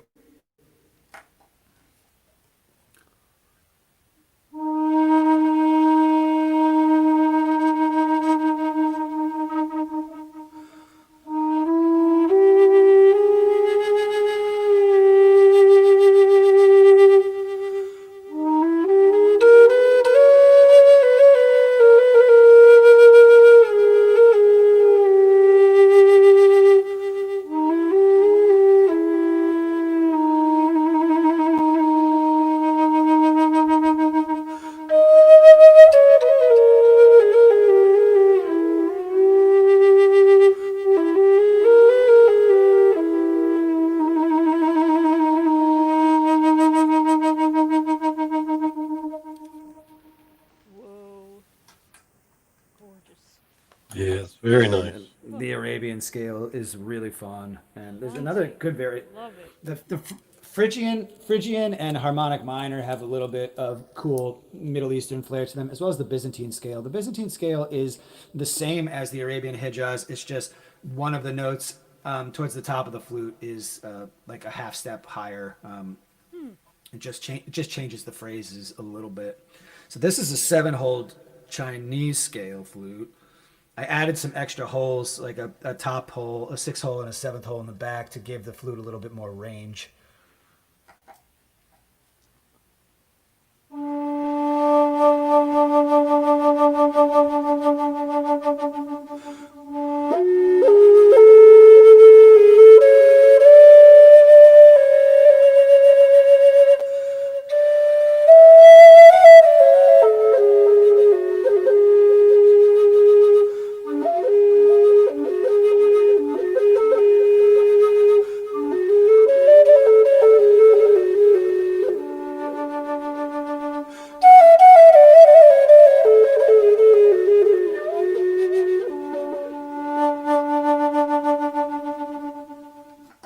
Huh. Gorgeous, gorgeous. Yeah. Zebra wood has a really nice tonal quality to it. I think that's one of the other things that I've realized with working with so many different types of material is that, like, you know, maple is always going to sound like maple, and cedar is always going to sound like cedar. And even though like those are good things, it's like zebra wood has its own vibe, myrtle wood has its own vibe, padauk and black walnut. Oh, here's a great one actually. I didn't play this one yet. This is the grain on this is gorgeous too. Look at this crazy curly black walnut. You know, like, oh, it's so pretty. It's got all this like reflective Oh, wow. patterns in it. Yeah. Yeah, it's awesome. So, you know, every wood, whether it's a soft wood, a medium wood, or a hard wood, like, or a really, really hard wood, like, all these different sound profiles are fascinating. And some things are warm, and some things are bright, and some things are loud, and some things are quiet, and some things are mellow. And like, it's, once you learn the language a little bit, like, it's still kind of what's the word? It's like wine tasting. It's like subjective. Like, it's still kind of a difficult thing to explain. But usually people can tell the difference between like soothing and warm versus bright and shiny. And like, you know, there's certain adjectives that are better for sound description. And so these everything that's in the medium bodied section on like the Janka scale for hardness is the tonal quality is always lovely. When you get a really, really hard wood, something that's maybe 1500 and above on the Janka scale, the sound starts to get really, really pronounced. And since the pores on the wood are so much tighter, they just shoot the sound out. It doesn't have as much absorption. So there's all these different factors that come into play. I'm sure you've experienced such a wide array of scenarios with the different cigar boxes, and like whether, you know, whether the grain was real tight on one type of box versus a lot looser and more open, and how that completely manipulates and shapes the sound. The shape of the box, and also the materials the strings are made out of. And, but but here you get a more direct, I guess, with the guitar, mostly from what I've noticed, because what affects the tone the most is your selection of strings.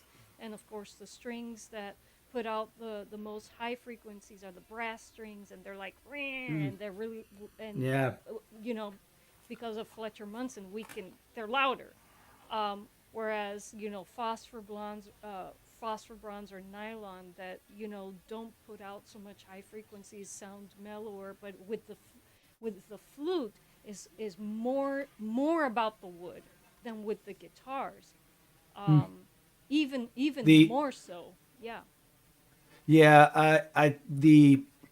That particular that unique and interesting observation, it's like it is the medium that is vibrating. Like, it is the actual thing that is making the sound. And I guess the difference between the guitar building and other builds is that they're just components.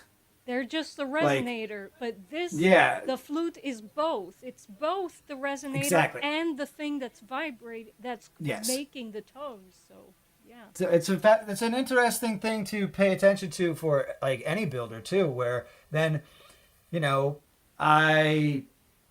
especially for like when you look at like regular kind of classical like acoustic guitars, you know, you'll notice the difference between a body that's like, you know, been made with koa, you know, or, you know, versus like a body that's been made with laminated wood and like all these things. It's like, I'm sure that you've experimented with the neck and like thinking that you could have multiple different types of wood that you could explore using on the neck. And at some point it will definitely impart at least a little bit of a like, oh, for sure. It'll impart like different vibratory nature to it. Like for one sure wood might, sure it will, but it's not as direct as a wind instrument. There's definitely, those are the main differences that I've kind of analyzed over the years too. And like, it's just a part of the difference of the process of making a flute versus, you know, other instruments. It's and you have made other instruments as well, right? Yes, I've made frame drums. I put together tons of African djembes. Like I know a lot of stuff. I would like, you know, I'm at a point now where I would you know, if I ever passed by like a ma and pa like luthier shop, I'd go in there and be like, I'd show them some of my flutes. I'd be like, you want to teach me how to like build some guitars? Like, I'd probably be okay at it. Like, I'd have to, you know, more than okay at it. I'm pretty sure. It would be cool. It would be cool. It would be like a whole new like can of worms to open up and like mess around in that department, because then I would like, you know, I'm sure you've seen all the crazy, like the super crazy guitars that are out there that have like 3 necks and like there's a harp on the bottom and like there's like bass strings going off on one side and like there's some crazy stuff out there. I see you making something more like a sitar. That would be with cool. The big gourds at the end, and that would be cool. I just picture you making more, you know, really challenging string instruments.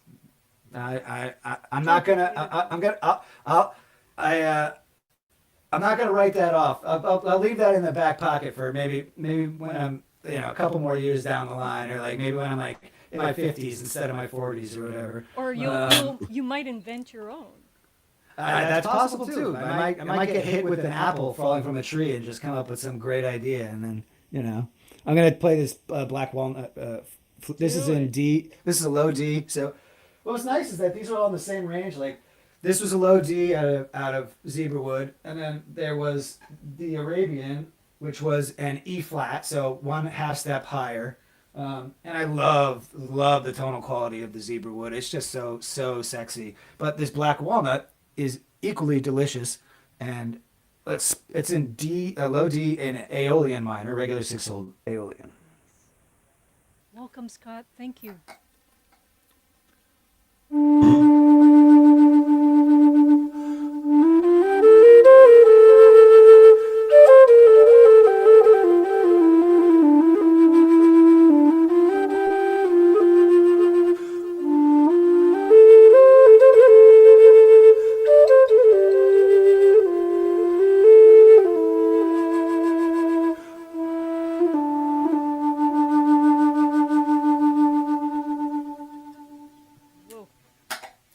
Yeah, so there's so many delightful, like, it's like people view sound through looking at it like color. So there's so many different various color palettes that you can explore when you make flutes, because the material showcases that particular color. And it's definitely the reason that I don't think I'm ever going to stop, like, is because it is that endless. Like, there's so many combinations that can be explored. Like I showed you before, you can hear this bass flute. So this is what it sounds like when you smash two different woods together, and the sound profile is uniquely its own thing, because you've got two different types of wood, and now they're married, and then they create a profile that doesn't exist in nature. And so it's absolutely one of a kind in terms of its auditory, like, whatever, the actual, the shape of the sound that it's showcasing is absolutely one of a kind. Is that one also pine and oak together? Yeah, so this is pine on the back and oak on the front. Nice. And here's the other thing. The sound profile would be equally different again if I reversed the order and it was pine on top and oak on the bottom. Oh, it would really? be different. Huh. Yeah, it's like even that slight little change would then change the sound profile. So it's like there's so many things to think about. Let's try this one.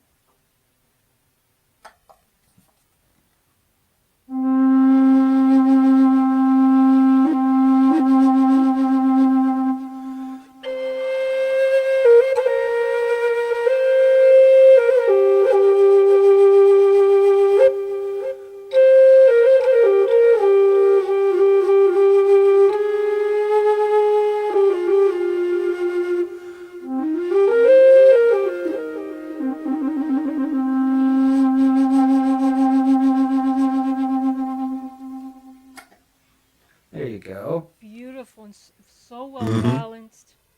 Yeah, You know? that's the Sweet. thing. So it's one of those things where it's cool to riff on these types of concepts when instrument building, because it's cool to let your mind go in that department where, because I chose a hardwood and I chose a softwood, the softwood imparts the more mellow and warm tonal quality.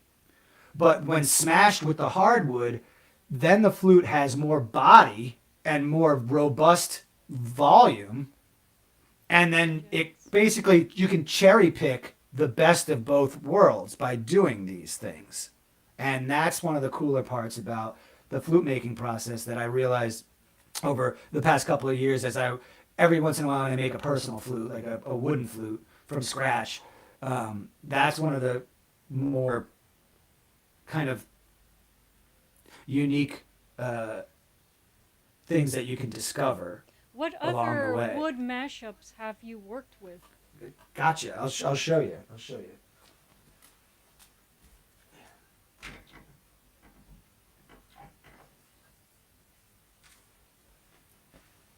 All right. Hey, Marinas, welcome. So this is one of my favorite combos. This is black walnut on the bottom and myrtle wood on top. And myrtle wood is a very rare wood. It only exists apparently in Jerusalem, Southern Oregon, and Northern California. So there's there's like right where I am, like I can get this lumber, but you can't get this lumber anywhere else. Wow, serendipity. And unfortunately, I heard that when I was at the wood shop recently that they put it on the pelleting list. So like it's gonna get harvested and turned into wood pellets for people's stoves, and it's such a rare wood that they shouldn't do that. Like it's annoying. So, Yikes. and it's got crazy grain. Like I have a contrabass flute of just pure myrtle wood up on the wall, and it has spalting and like all this beautiful grain patterns and stuff. But this one is, the light doesn't do it justice, but it's very reflective and it's got really nice grain patterns. And then black walnut on the bottom, myrtle wood on top. I've done this combination as well in a G, most recently in a G Arabian, and that was reversed. So black walnut on top, myrtle wood on bottom. For the flute's probably in one of my flute bags over there, but this is the other mashup combo that I have done, and I love it. It's so sweet and bright and crisp. It being an A4, so kind of an alto flute, but it's in that. This is also the 6-hole Chinese scale. So I didn't put the 7th hole in this one. I just left it as a 6 in the front. Here we go.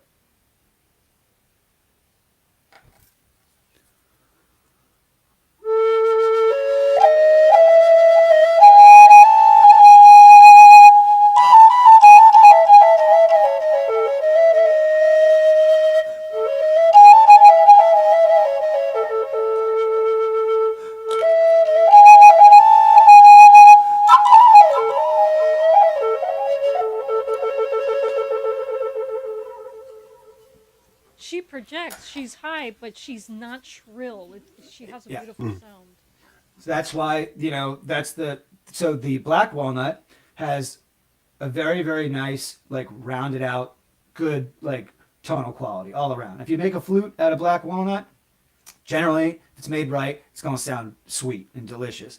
But then this myrtle wood was a little spalted. It's a little softer in terms of the pores and the Janka scale and the hardness. So it dampens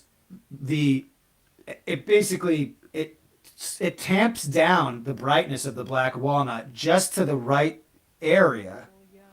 where you can have this really, really sugary, sweet, and crisp tonal quality. And like it's just projects, it's loud, it's clean, it's robust, it has good volume, all the things that you want. Like, so the mashing of two different types of wood together can actually be a very, very interesting and precise little science to the process. And I am so excited to just keep making more like dual-bodied flutes because the combinations are endless at the end of the day because there's so many types of wood out there. So you could just go to town and like try it all, you know? It's like, You'll never crazy. run out of things to experiment with. I know. Challenges. It's so great. It's one of the cooler parts about it, I think, is giving yourself the permission to like mess around and do something that wouldn't naturally exist in nature, but then like the end result is fantastic. It's What- really, really cool. What drone flutes do you have right now that you would be considering, on sale, or maybe not on sale, but for sale? If they're on sale, great. Yeah. This one actually is for sale. This one is the major and minor. So this is a really, really cool one. It has the ability to play elements of the minor pentatonic and the major pentatonic with various types of cross fingering. So, like, if you lift fingers out of order, or you do a specific combination, you could float between playing stuff that sounds more minor pentatonic and then more major pentatonic. I'll demo this real quick. Okay. And then the rest of the drones that I do have are 1, 2, 3. I have 4 walking stick drone flutes currently that I made for the festival, but if somebody wants one, they can have it, for, I just got to price them or whatnot. But I made all this effort to like have so many different units for the flute stock thing at the end of July, but it's like I shouldn't be turning away sales if people want the stuff that I already have pre-made. Like, I should just do it. So no problem there. You might sell some more because of this live. Sorry.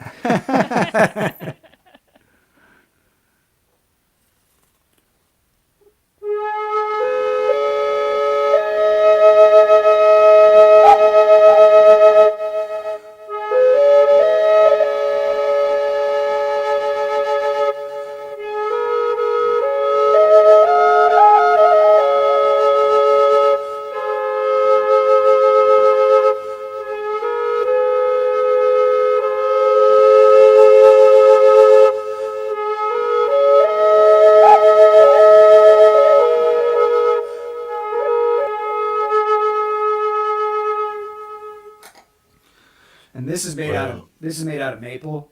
I think this is G sharp. Lots of crazy inlay on this piece. All this artwork took a nice chunk of time to meticulously inlay into there.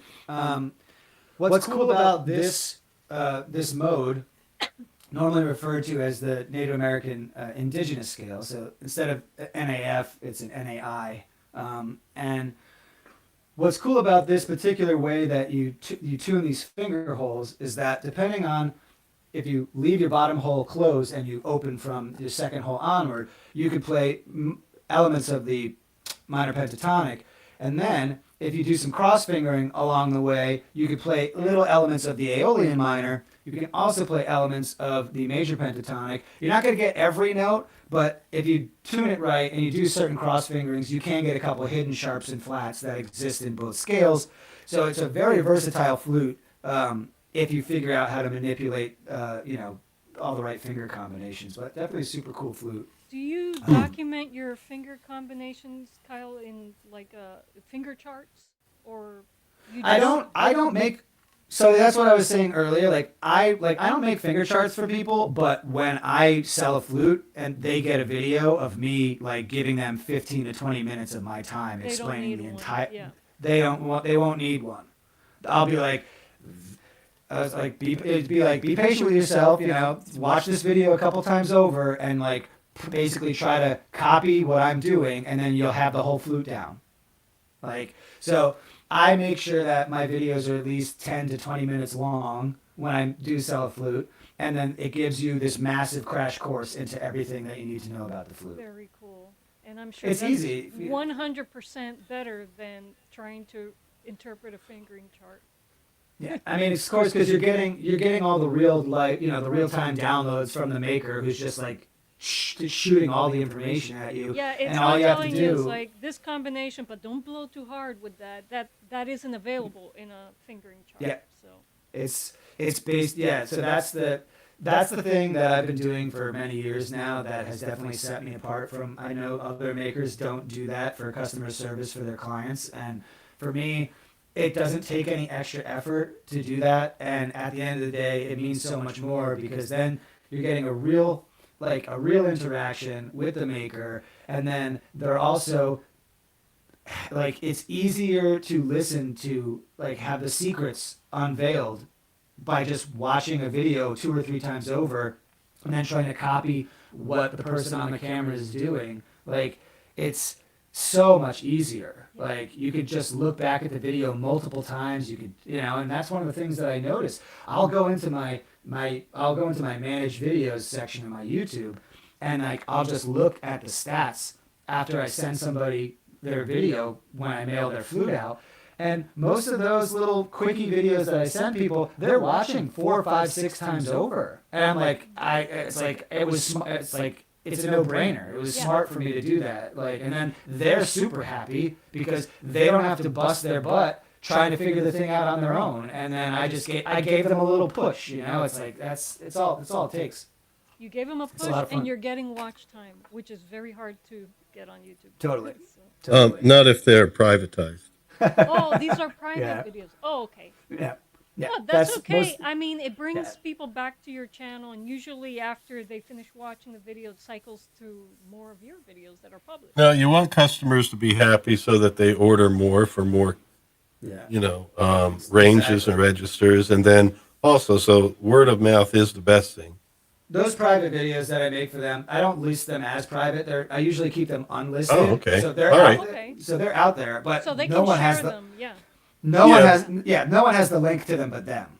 Right. But they're not. I haven't clicked the private section. I Well, haven't clicked the public. I YouTube just treats made it the unlisted. same as far as monetization is concerned. So Yeah. So the unlisted is the safe way to go because then it's still private to them unless they decide to share it. But I still get the watch time. I think. well, no, you don't. Not I unlisted.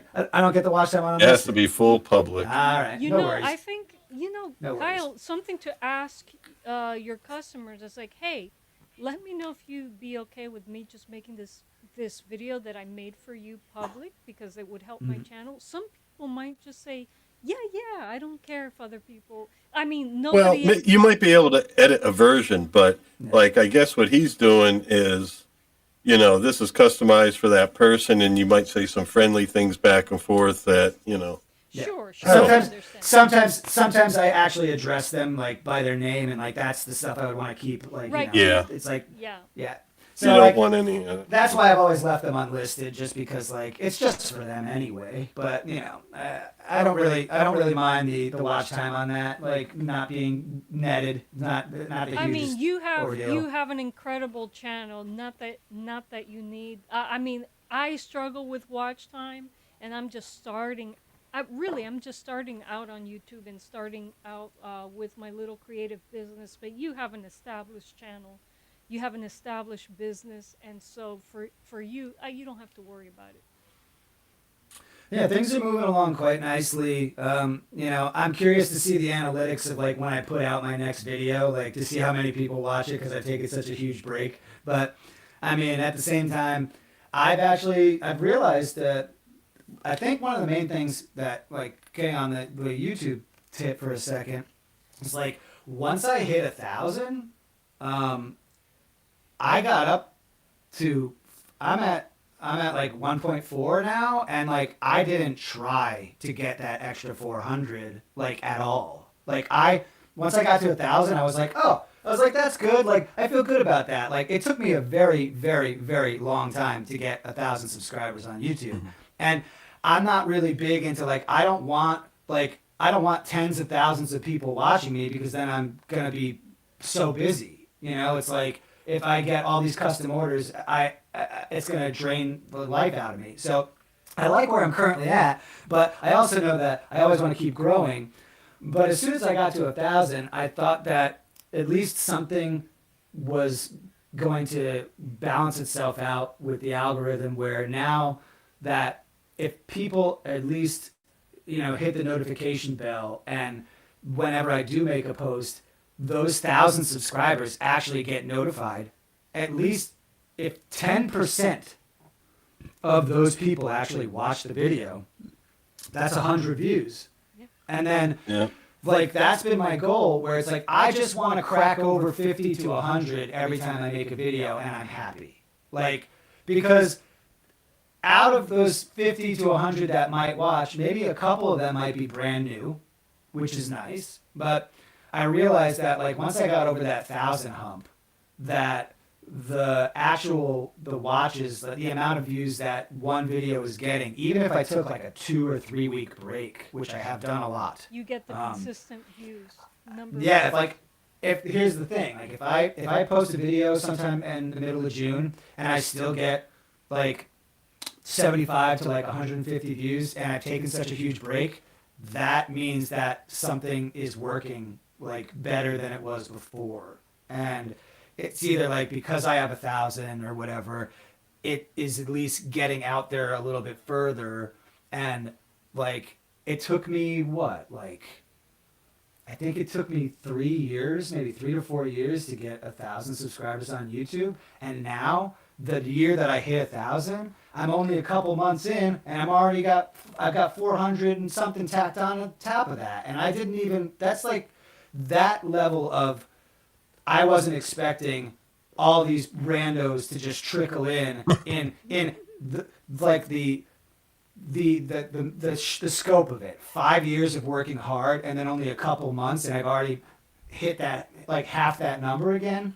And so I've been kind of impressed and surprised about that, where it's just like, I'm not even posting any videos and my numbers are still slowly climbing up. And so that makes me feel good, where maybe people are finding my content on their own, even without me posting consecutive and, content. I think YouTube does prioritize channels that have reached that level in the algorithm, but also when people don't know what it is, when people see 1,000 subs, that gives you a little more authority, and so people are more comfortable purchasing from you and communicating with you. I don't know.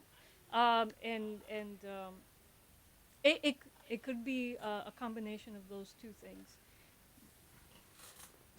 But I understand what you're saying. You don't want to grow beyond a certain point. I certainly don't want to grow beyond a certain point. I think that, I know some people that they want to build up their YouTube channel where, they're building up a business and they'll have a bunch of employees and they burn out, and it's like, why do you want to reach the point of burnout where you're thinking about selling the company or something that you've built? It's like,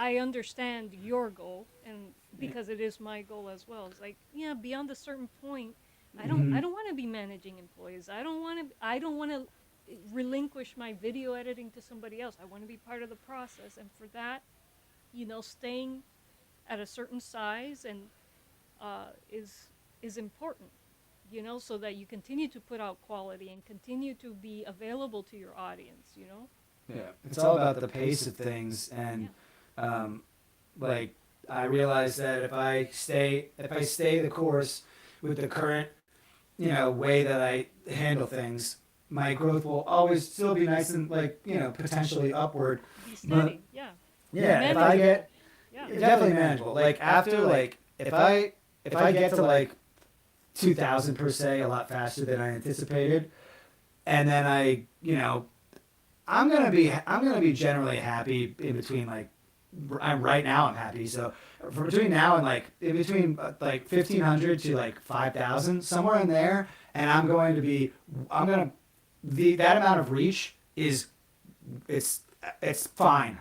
That's a lot. That's a lot of people, and even if they tune in, they tune out, they fall out of touch, they come back in, 5,000, anywhere between 2,000 to 5,000 people, and that's a lot of eyes on me. I don't want anything to.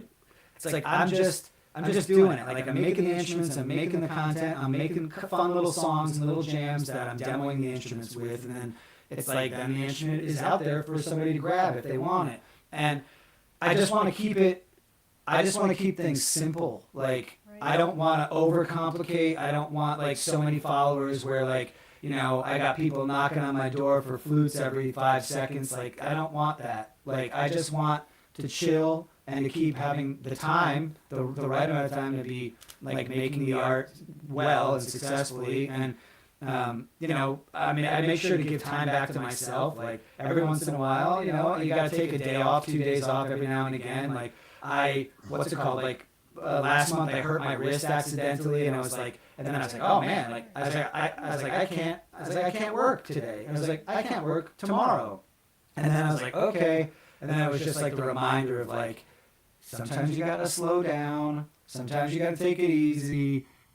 you're always going to be able to get back out there and keep crafting, but like every once in a while it's good to like reprioritize. So that's what I feel like I've done since April. Well, where I that was like, the well, universe forcing you to take a yeah, break.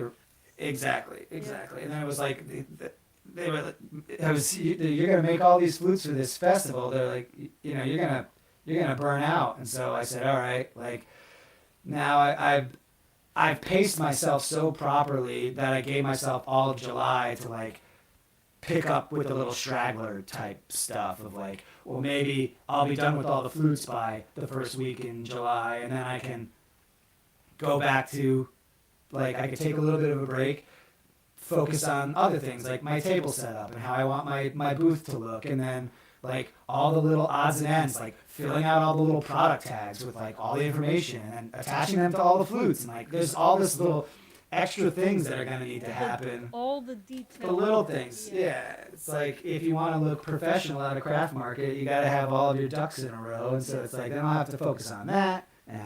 But it's not a bother. It's like I plan with these types of things. I plan way far in advance. Like I make sure that I play the chessboard properly so that I don't burn myself out. So it's Right, and you have to be incredible. You've been incredibly organized. It sounds like to achieve that state. So totally. I made like I don't do this very often, but like I made like a spreadsheet, and like I was like, how many units of this model do I have, and like then I'm like just checking things off, and just making little goals for myself, being like, oh, okay, like I need. The tunings the available tunings sheet that I showed you earlier, I started doing tallies on it whenever I made a flute, and I was like, all right, let's do one check for that tuning, and then I started to say, well, every tuning needs to have 2 or 3 flutes, and then I was like, that's a goal, and then I was like, let's try to maximize that and say, just have it be organized that way. And then I was like, people are gonna want to buy certain tunings over other tunings, like some of the real oddball ones, like Phrygian and Lydian, and won't be. They might not be as sought after, but there is going to be a lot of. What's cool about this festival is that it's completely devoted to the flute. So amazing. I'm gonna have just a lovely time, like being in my element and talking to anybody who wants to, rant and riff about flutes. And there's only like 5 other makers, so Wow. like So they've really. It's small. Right. That's cool. That's cool. That So they didn't want to have too.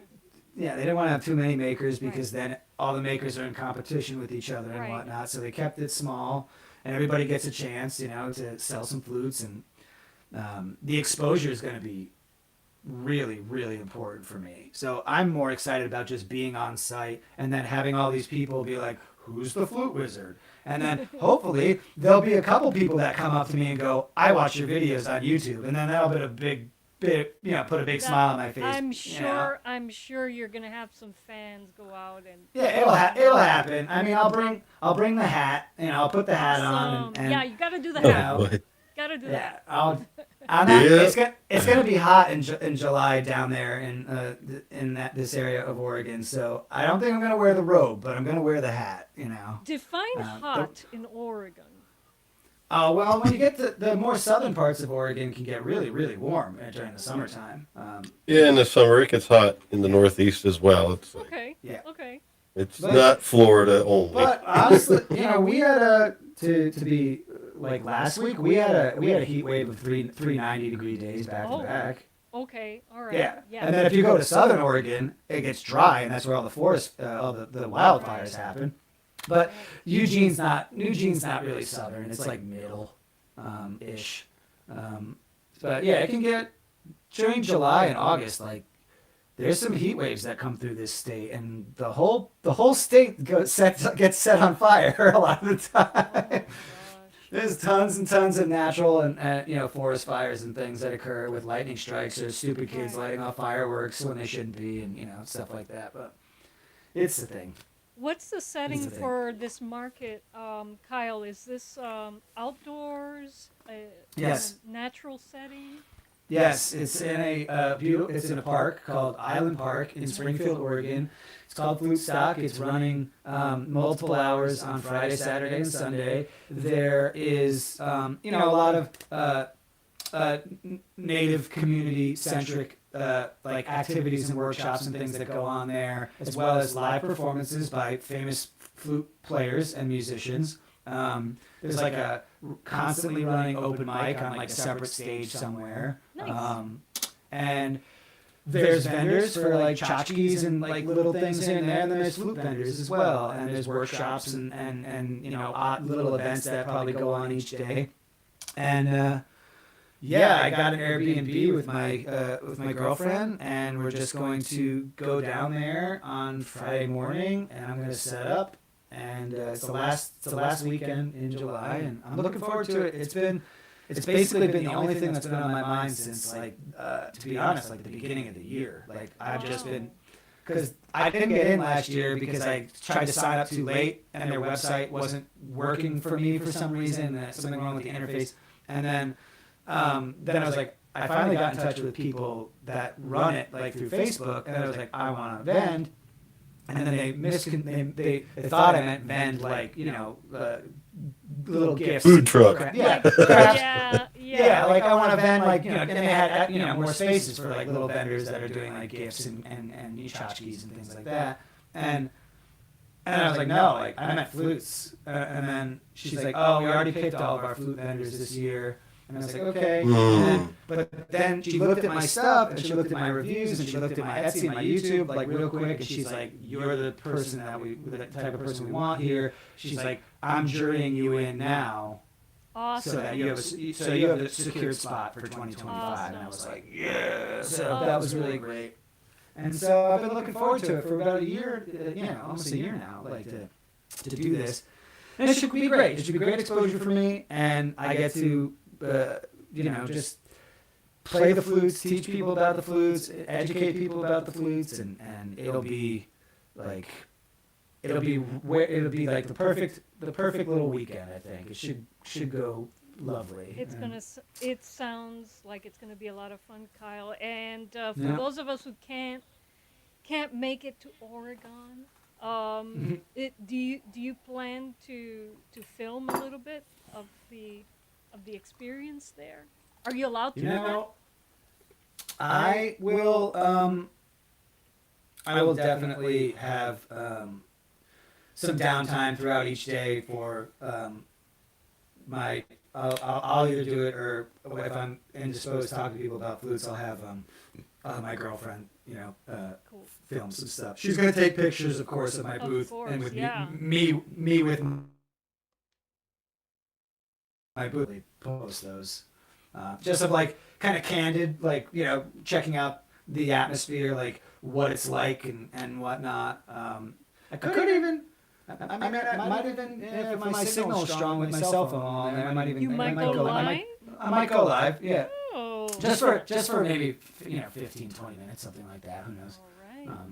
But yeah, that's what I got to look forward to for the leading up to July, and I mean, I showcased a whole boatload of flutes today. You did. So Lawrence, your question. So there was that drone flute. This is for sale on Etsy. I think it's like seven something. And the walking stick flutes, there's this one, which I know that's is, what you have your eye on, Mr. Yeah. so there's Which this, one? There's this big one, which is low C. This is made out of maple, and it's got like an oak side on the side here. So maple body and then oak with some lapis lazuli inlay on the seam, and some rabbit fur, as well as this is what's it called? Antelope horn as the mouthpiece. So that's that one. That's low C.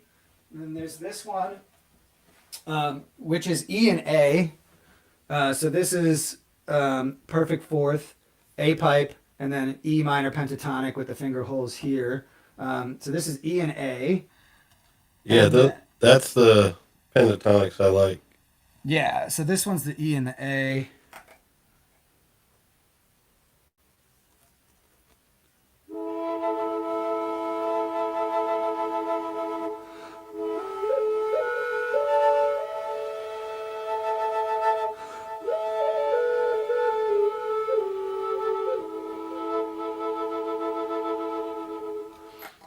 And then Wow. I have two more outside my door. I'll bring them in real quick. Cool. How much is the E and A? Let me check. Cool. Well, might as well ask. Yeah. Shopping on the live, folks. I know. I did write the I made a and I also have these two. So this is an so this one is an F432 hertz minor pentatonic. Every other one's 440. But this Okay. so this is F.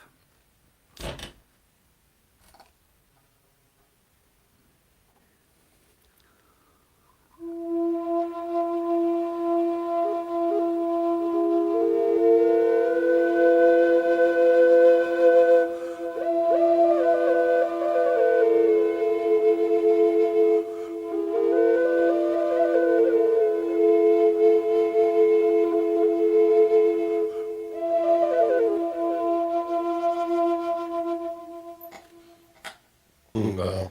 Yeah, that one's really nice. And then this Yeah, I is, like the 432, but I usually play in either E minor or A minor in a 432 for my meditation. oh cool. But yeah, I don't know if you have any in that. No, I mean I could make it for you. Yeah. But so this is a low D, D minor pentatonic in 440, and then the wooden one that had the rabbit fur is low C. So that's a whole step lower than this D. But this is a real beast one. This has a great weight, really dense walls, really nice audio quality on this one. Well, they all sound great, but everyone has its own sound profile, I'd say. Here we go.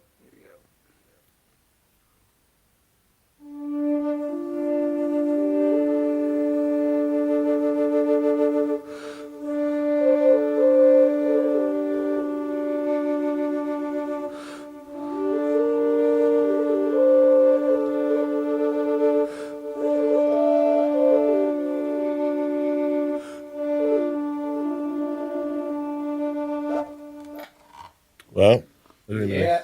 So the prices on these, I did write them down. I was making a price spreadsheet the other day. When I was doing the clerical stuff of like going. Yep, gotta do it.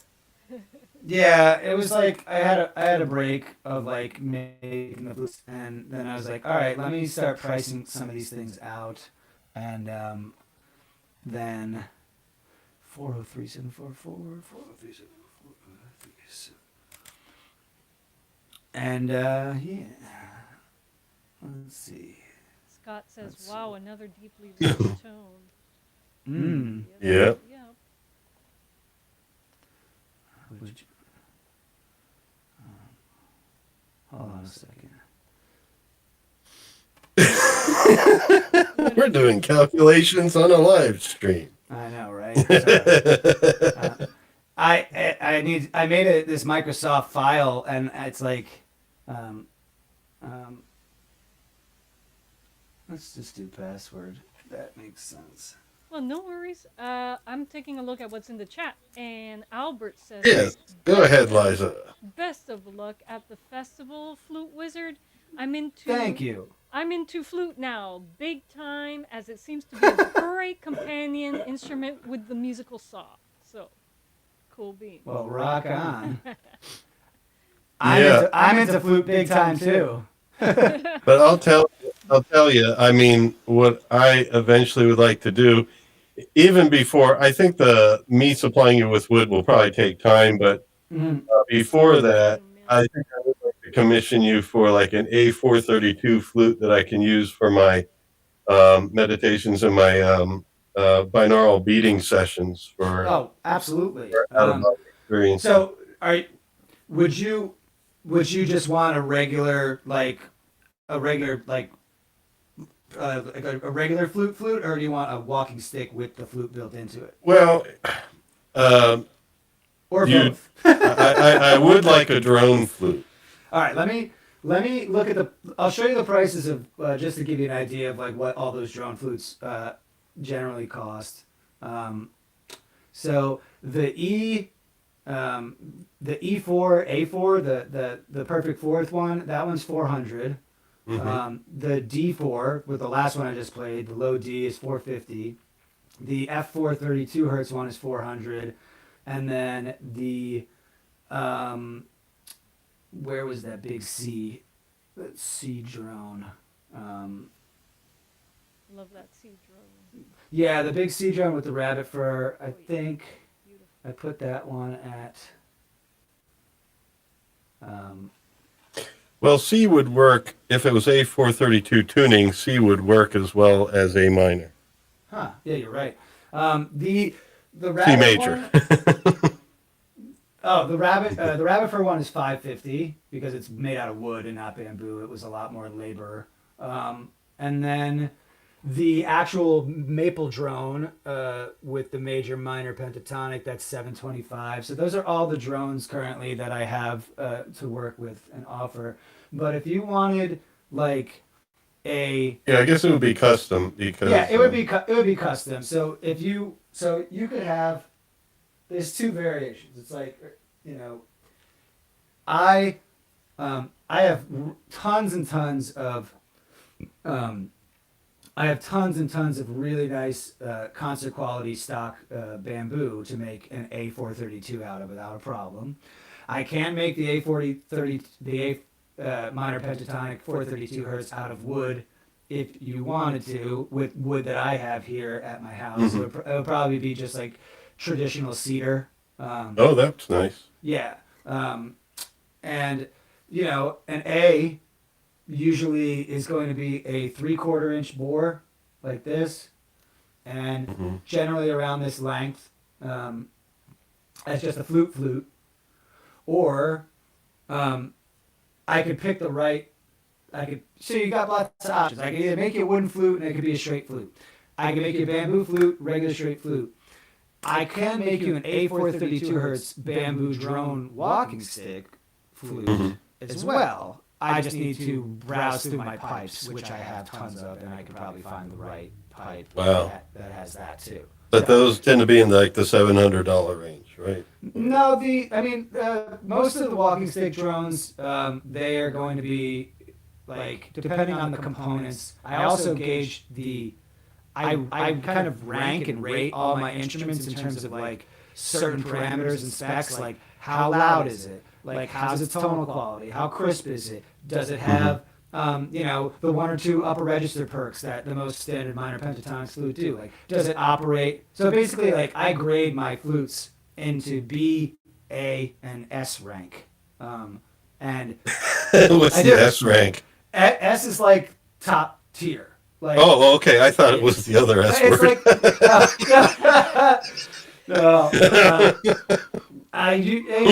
it's usually more. It's kind of using it like video game terminology. Like most of the time, like you get Oh, okay. Yeah, that's good. DCBA, and then like the highest tier is S.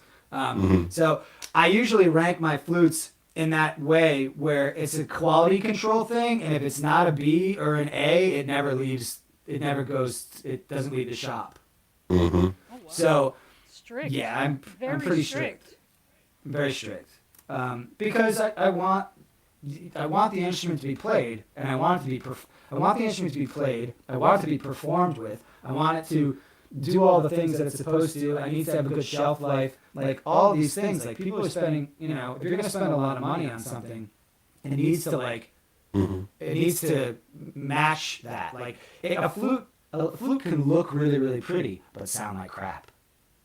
So that's where you get really strict after making hundreds of units. You're like, okay, so the average drone walking stick flute, the bigger the flute gets, so bass flutes, a little bit more labor, a little bit more intensive with the tuning. So the bigger the flute, you know, if it goes from like bass, you know, if it was a bass flute, that low C with the rabbit fur, you know, that's in that range. Like, so usually the walking stick flutes will float somewhere between, regardless of if it's a drone or a single, it'll be like, you know, singles I can get away with like making it in the 2 to 350 range. But drone flutes, since you're making 2 flutes in one, it's extra labor. I gotta really focus on precision tuning and making both pipes match. And that usually they're in between 350, 375 all the way up to like 600. So they land in that range most of the Okay. time.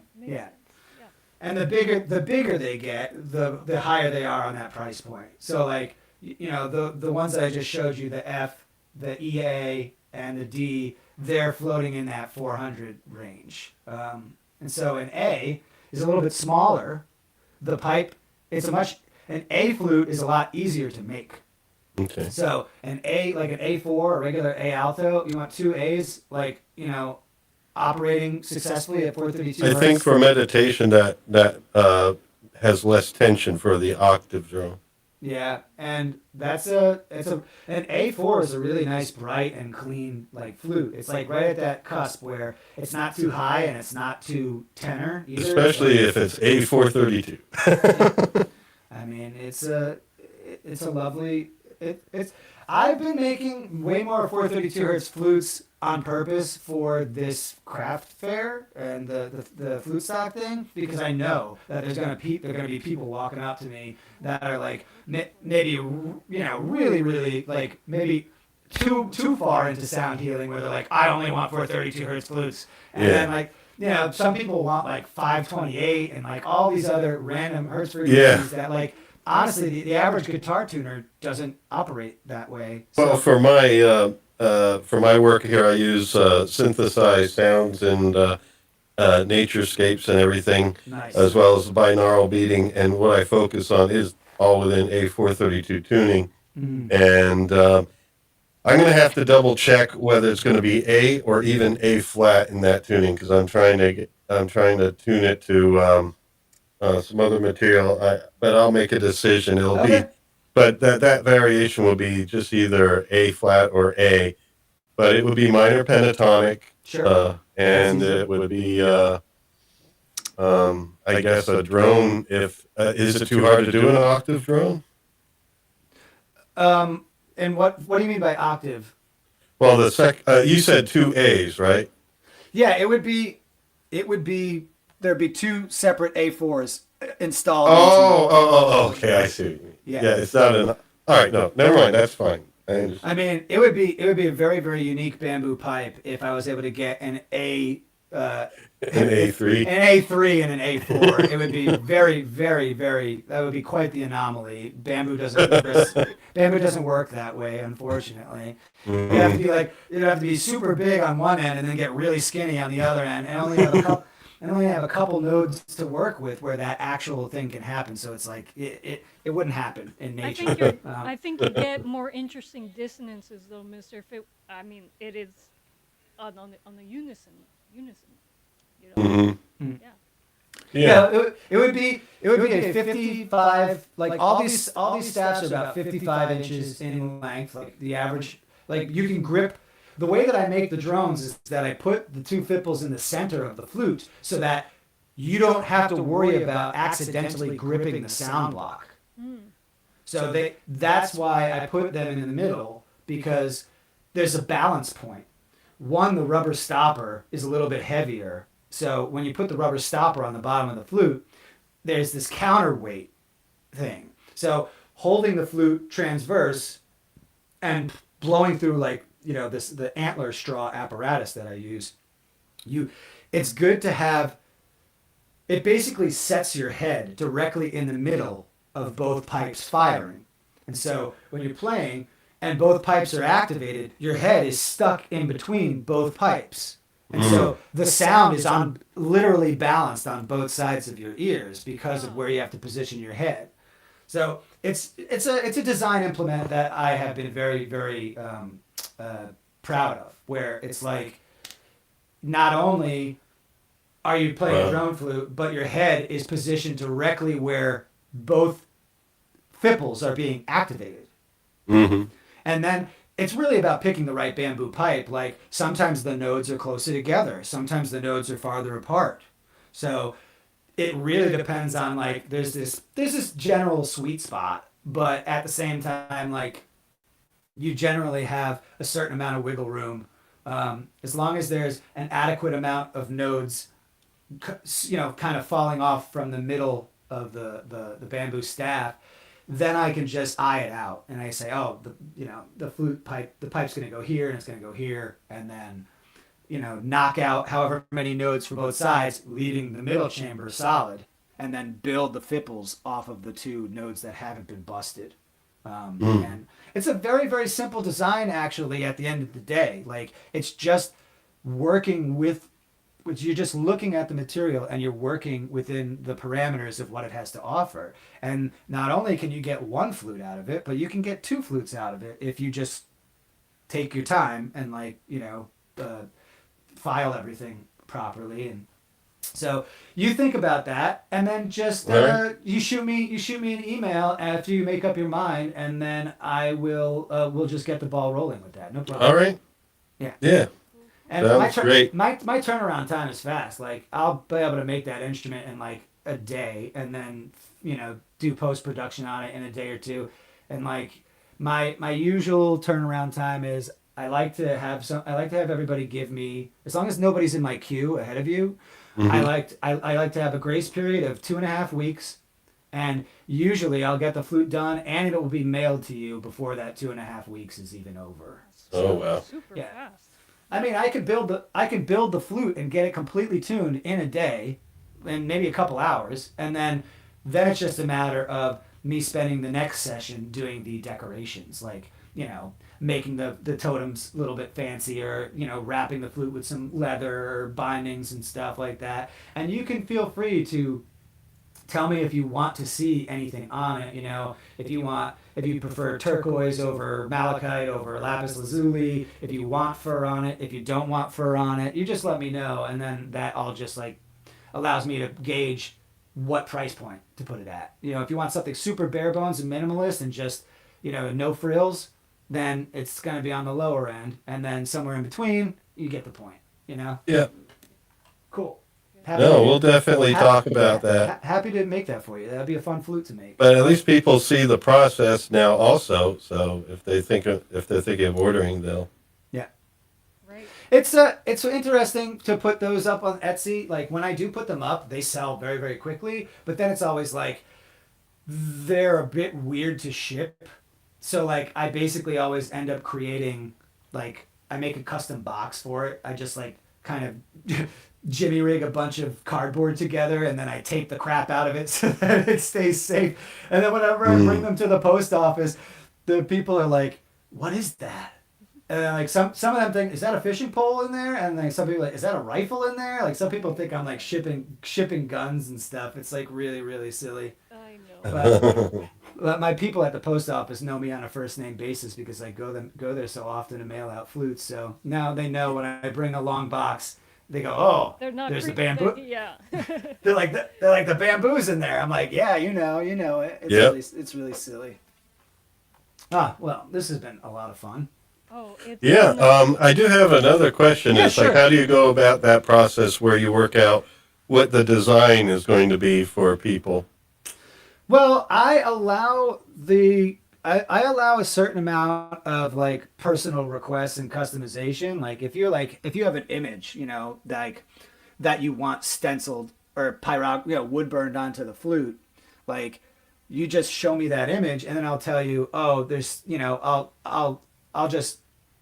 I'll level with you, and I'll be like, that image has too much line work. It needs to be a more simple and reduced image with cleaner, more, when you use the wood burning tool, you need clean, strong lines. You can't have like massive, massive detail because, for one thing, you're working on a rounded surface, which is challenging enough. It's one thing to do really, really intricate wood burning and design on the drone flutes it's easier because it's a flat, open canvas.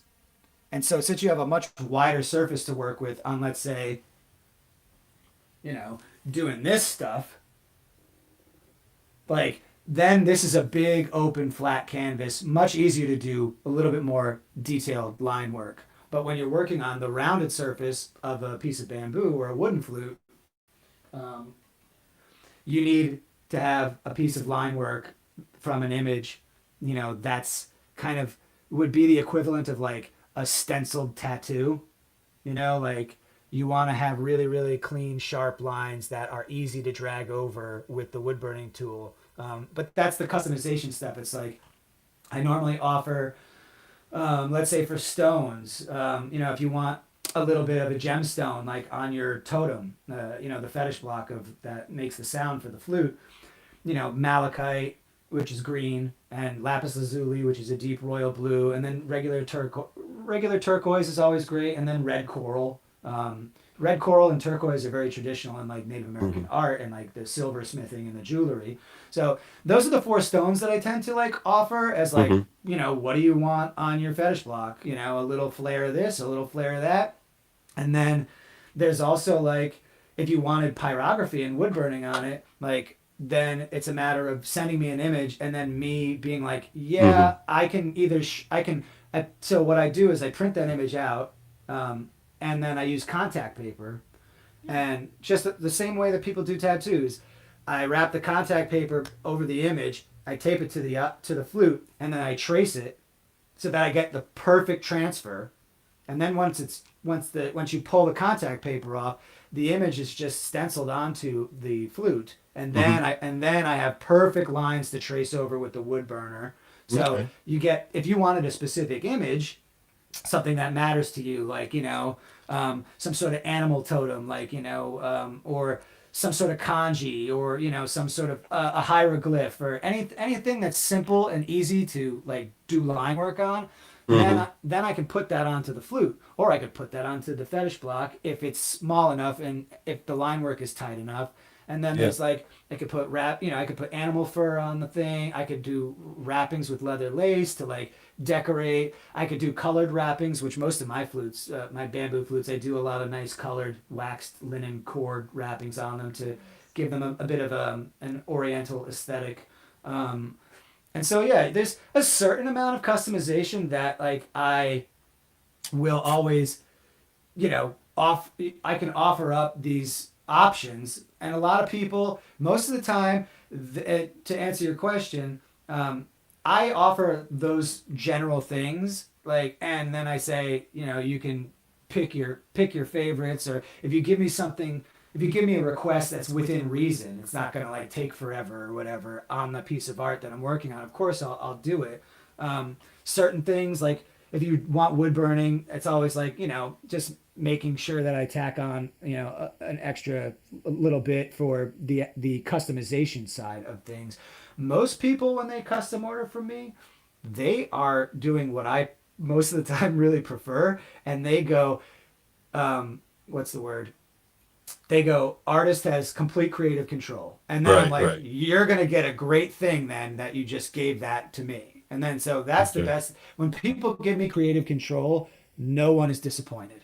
So that's the thing. It's like, then I just use my own intuition. Like I say, oh, he told me that he likes ducks.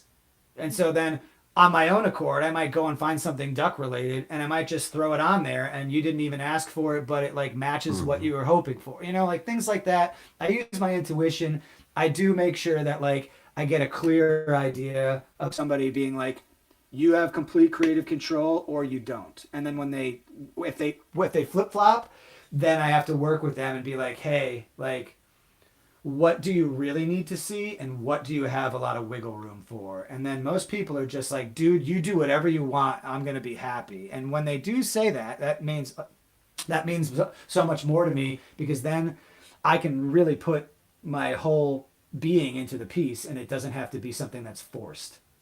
So there's a balance there, but most people are pretty forgiving with that. I've only had a couple clients that are like, I need this and I need it this way.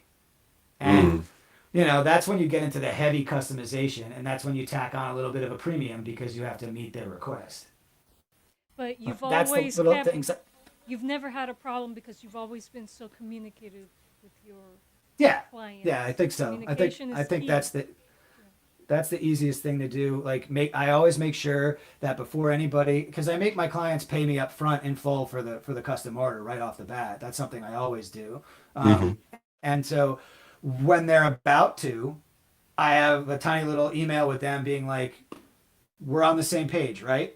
And then when they say yes, then I'm like, deliver the funds, and your instrument is going to be started, as soon as I get it. It's like, Hmm. it's a very simple process for me now. I've had a lot of time to flesh out like this particular aspect of running the business, and most people are pretty happy just to if they're the sort of people I want to interact with. Is those that say like, dealer's choice, like artist has complete creative control. Like that's the biggest compliment that they could give me, and that means that they're going to get the best work from me because they gave me that like option. And so I prefer that, but at the same time, if you're like, hey, I need a Ganesha like inlaid with turquoise on the front of this flute, I'd be like, okay, like, it's, but Well, I mean, I guess there's things where you have a good amount of creative control, but people at least just give you an animal and select either turquoise or lapis lazuli. yeah, Then you things like have that. control, but at least they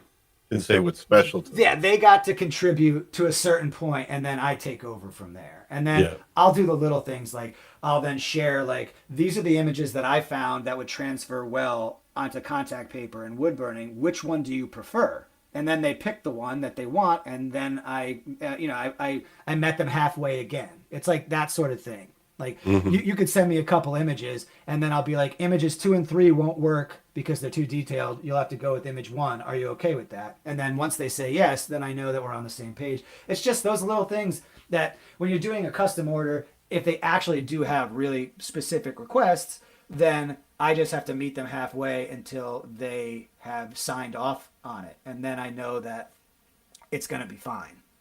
Okay. But that I'm always willing to work with people with that sort of stuff.